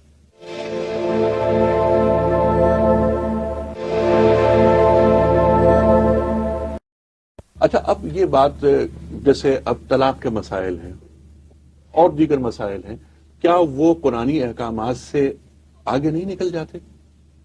ایک نشست کی 3 طلاقوں کا جیسے مسئلہ ہے اور احکامات ہیں، آپ فرمائیے اس تعلق سے کہ کیا دیگر فقہوں میں، بلکہ منیب الرحمان صاحب آپ یہ فقہ حنفی میں الطلاق مرتان قرآن کریم میں حکم ہے، واضح ہے، اس میں میرا خیال ہے کہ آپ کا اور تشیع کا ایک ہی موقف ہے، لیکن ایک ہی موقف ہے نا؟ اچھا، تو سب سے بڑی فقہ جیسے ابھی غامدی صاحب نے فرمایا، امام ابو حنیفہ فرماتے ہیں کہ ایک نشست کی 3 طلاقیں ہو جاتی ہیں، تو کیا یہ قرآنی جو حکم ہے اس سے کوئی متجاوز کوئی چیز تو نہیں؟ نہیں، قرآن مجید میں کسی آیت میں ایک نشست میں 3 طلاق کا مسئلہ تو بیان نہیں کیا گیا کہ کوئی یہ کہہ دے کہ ایک نشست میں 3 طلاق کے مؤثر ماننا وہ قرآن کے خلاف ہے.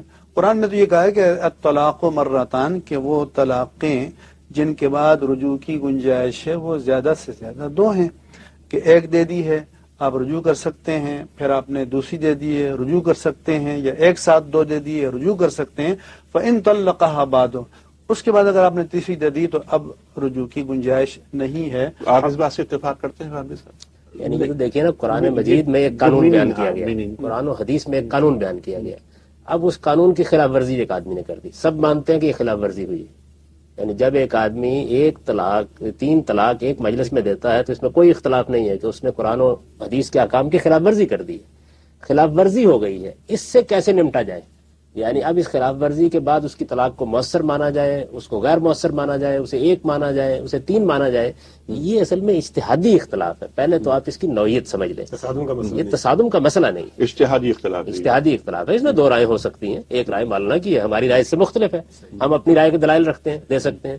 اور اسی طریقے سے جیسے ابھی مولانا نے ایک مثال دی سورہ فاتحہ کے بارے میں کہ انہوں نے واجب اور فرض کی تفریق کر کے اس میں تطبیق پیدا کر دی. ممکن ہے میں اس کو ایک دوسرے طریقے سے دیکھوں، ممکن ہے مولانا ایک تیسرے طریقے سے دیکھیں. اہل حدیث اس طرح نہیں دیکھتے اس معاملے میں. تو یہ اصل میں وہ علمی اختلافات ہیں کہ جن میں تصادم نہیں ہوتا. کسی چیز کے بارے میں بعض اوقات ہم یہ کہتے ہیں کہ اس کی یہ نوعیت اس طریقے سے واضح ہو جاتی ہے. تو 3 طلاق کا مسئلہ تصادم کا مسئلہ نہیں ہے، اس کے حدیث کا مسئلہ، اس میں تصادم نہیں ہے، اجتہادی رائے کے اجتہادی رائے ہے یہ. اچھا، اجتہادی رائے قرآن کریم کے احکامات پر فوقیت رکھ سکتی ہے؟ یہ بھی کوئی نہیں کہتا. آپ سے میں آپ سے عرض کرتا ہوں کہ قرآن نے طلاق دینے کا ایک طریقہ بتایا، اس طریقے کی ایک شخص نے خلاف ورزی کر دی ہے. خلاف ورزی کے بعد یہ مسئلہ ایک جج کے لیے، ایک قاضی کے لیے پیدا ہو گیا کہ وہ اس طلاق کو اب کیا حیثیت دے. میں نے اس کی مثال دی تھی آپ کے پروگرام میں کہ بھائی ہم نے قانون بنایا ہے کہ آدمی اپنی جیب میں لائسنس لے کر گاڑی چلائے، ایک آدمی گھر میں لائسنس رکھ کے چلا گیا ہے، یہ اس نے قانون کی خلاف ورزی کر دی ہے. وہاں کھڑا ہوا کانسٹیبل کیا کرے؟ وہ کئی کام کر سکتا ہے. وہ یہ محسوس کرتا ہے کہ یہ ٹھیک سچ کہہ رہا ہے تو وہ یہ کہتا ہے کہ اچھی بات ہے، میں معاف کرتا ہوں. وہ یہ کہتا ہے نہیں، گاڑی یہاں کھڑی کرو، گھر سے لا کے دو. یہ ایک دوسری صورت ہو گئی. ایک تیسری صورت تو یہ کہتا ہے کہ قانون میں یہ لکھا ہوا ہے کہ آپ کو لائسنس جیب میں رکھنا چاہیے تھا، میں آپ کا چالان کر رہا ہوں. تو یہ تینوں امکانات آپ وہاں مانتے ہیں، صحیح مانتے ہیں نا. اسی طریقے سے جب ایک شخص نے قانون کی خلاف ورزی کر دی ہے تو وہاں بھی کچھ امکانات پیدا ہوتے ہیں. ان امکانات میں سے آپ کسی کو غلط ٹھہرا سکتے ہیں، کسی کو صحیح قرار دے سکتے ہیں، لیکن وہ تصادم کا مسئلہ نہیں ہے، وہ توسیع کا مسئلہ ہے. ایک صاحب علم نے ایک مسئلے کا حل بتا دیا، بس یہ ہے. آپ کی عدالت میں ایک مقدمہ جاتا ہے، اس میں 2 رائے ہو جاتی ہیں کہ جیسا انہوں نے بتایا ہے کہ ایک آدمی نے خلاف ورزی کر لی ہے، قرآن و حدیث کے خلاف اس نے عمل کر لیا ہے. اب ایک نقطہ نظر یہ ہے کہ اس نے کی غلطی ہے، لیکن اس کی غلطی کو مانا جائے گا کہ جو ہوا ہو گیا. دوسرا نقطہ نظر یہ ہے کہ چونکہ اس نے غلط کیا ہے، قرآن حدیث کے خلاف کیا ہے، اس لیے اس کے عمل کی کوئی حیثیت ہی نہیں ہے. بہت شکریہ ڈاکٹر صاحب. محترم حاضرین، اب ہم شروع کرتے ہیں سوال جواب کا سیشن. بس آپ سے ایک گزارش ہے کہ سوال مختصر ہو اور یہ وضاحت ہو جائے کہ یہ سوال کس سے کیا جا رہا ہے. ہمارے چاروں مہمان یہاں موجود ہیں، جس سے آپ سوال کرنا چاہیں اس کا نام ضرور لیجیے گا. جی مولانا صاحب. یہ اجتہاد کے متعلق ذکر کیا گیا ہے، اس کی تفصیل نہیں ذکر کی، کون سا اجتہاد جاری رہے گا اور کون سا بند ہے؟ یہ سوال کس سے ہے آپ کا؟ یہ مفتی صاحب سے ہے. مفتی منیر. ٹھیک، مفتی صاحب. اجتہاد کی ضرورت اور اس کے جاری رہنے کی بات کی گئی ہے، لیکن اجتہاد منصوص مسائل میں نہیں ہوگا. یعنی وہ مسائل جو قرآن مجید میں نص قطعی کے ساتھ، صراحت کے ساتھ، قطعیت کے ساتھ بیان کر دیے گئے ہیں، یا جو احادیث مقدسہ مبارکہ میں رسول اللہ صلی اللہ علیہ وسلم سے قطعیت کے ساتھ ثابت ہیں، تو ان میں نہیں ہوگا اجتہاد. ہاں، وہ مسائل جو پیش آتے رہیں گے تو ان کا حل ان اصولوں کی روشنی میں کیا جائے گا، یا ان پر اپلائی اور اطلاق کیا جائے گا، تو اس کو اجتہاد کہتے ہیں، اور یہ عمل جاری ہے. یہ عمل جاری ہے. ٹھیک. Next question. جی حضرت، آپ کا سوال.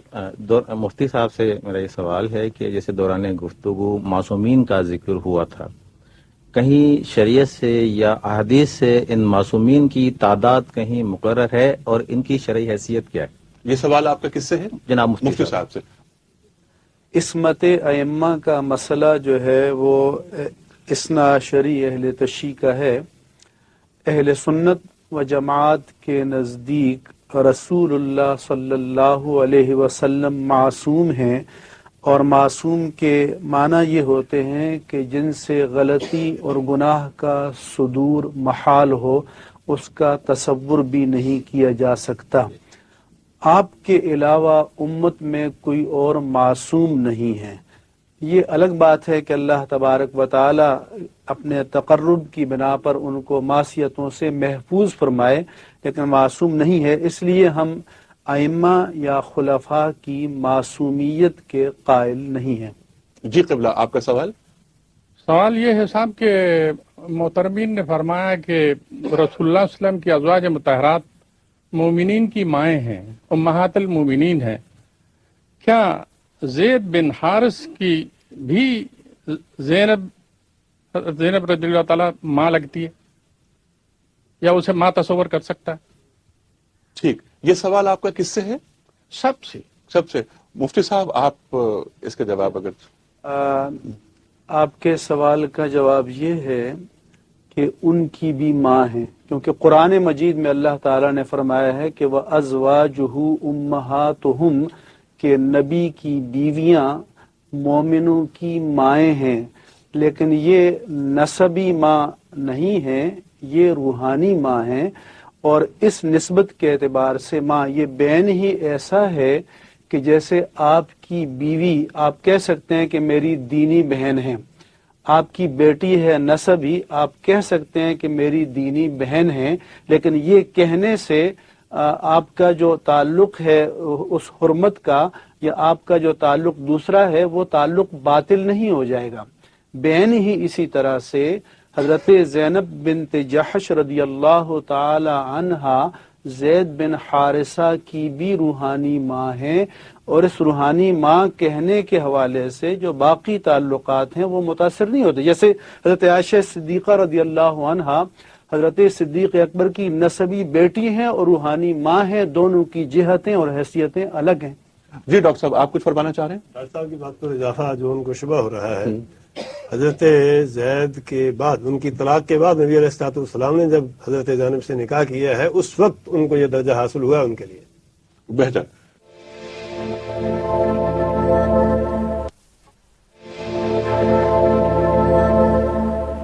جی جناب، آپ کا سوال. جی محترمین، آپ سب نے اور متقدمین نے بھی یہ تسلیم کیا ہے کہ یہ اسرائیلیات ہیں، جیسے تھپڑ مارنا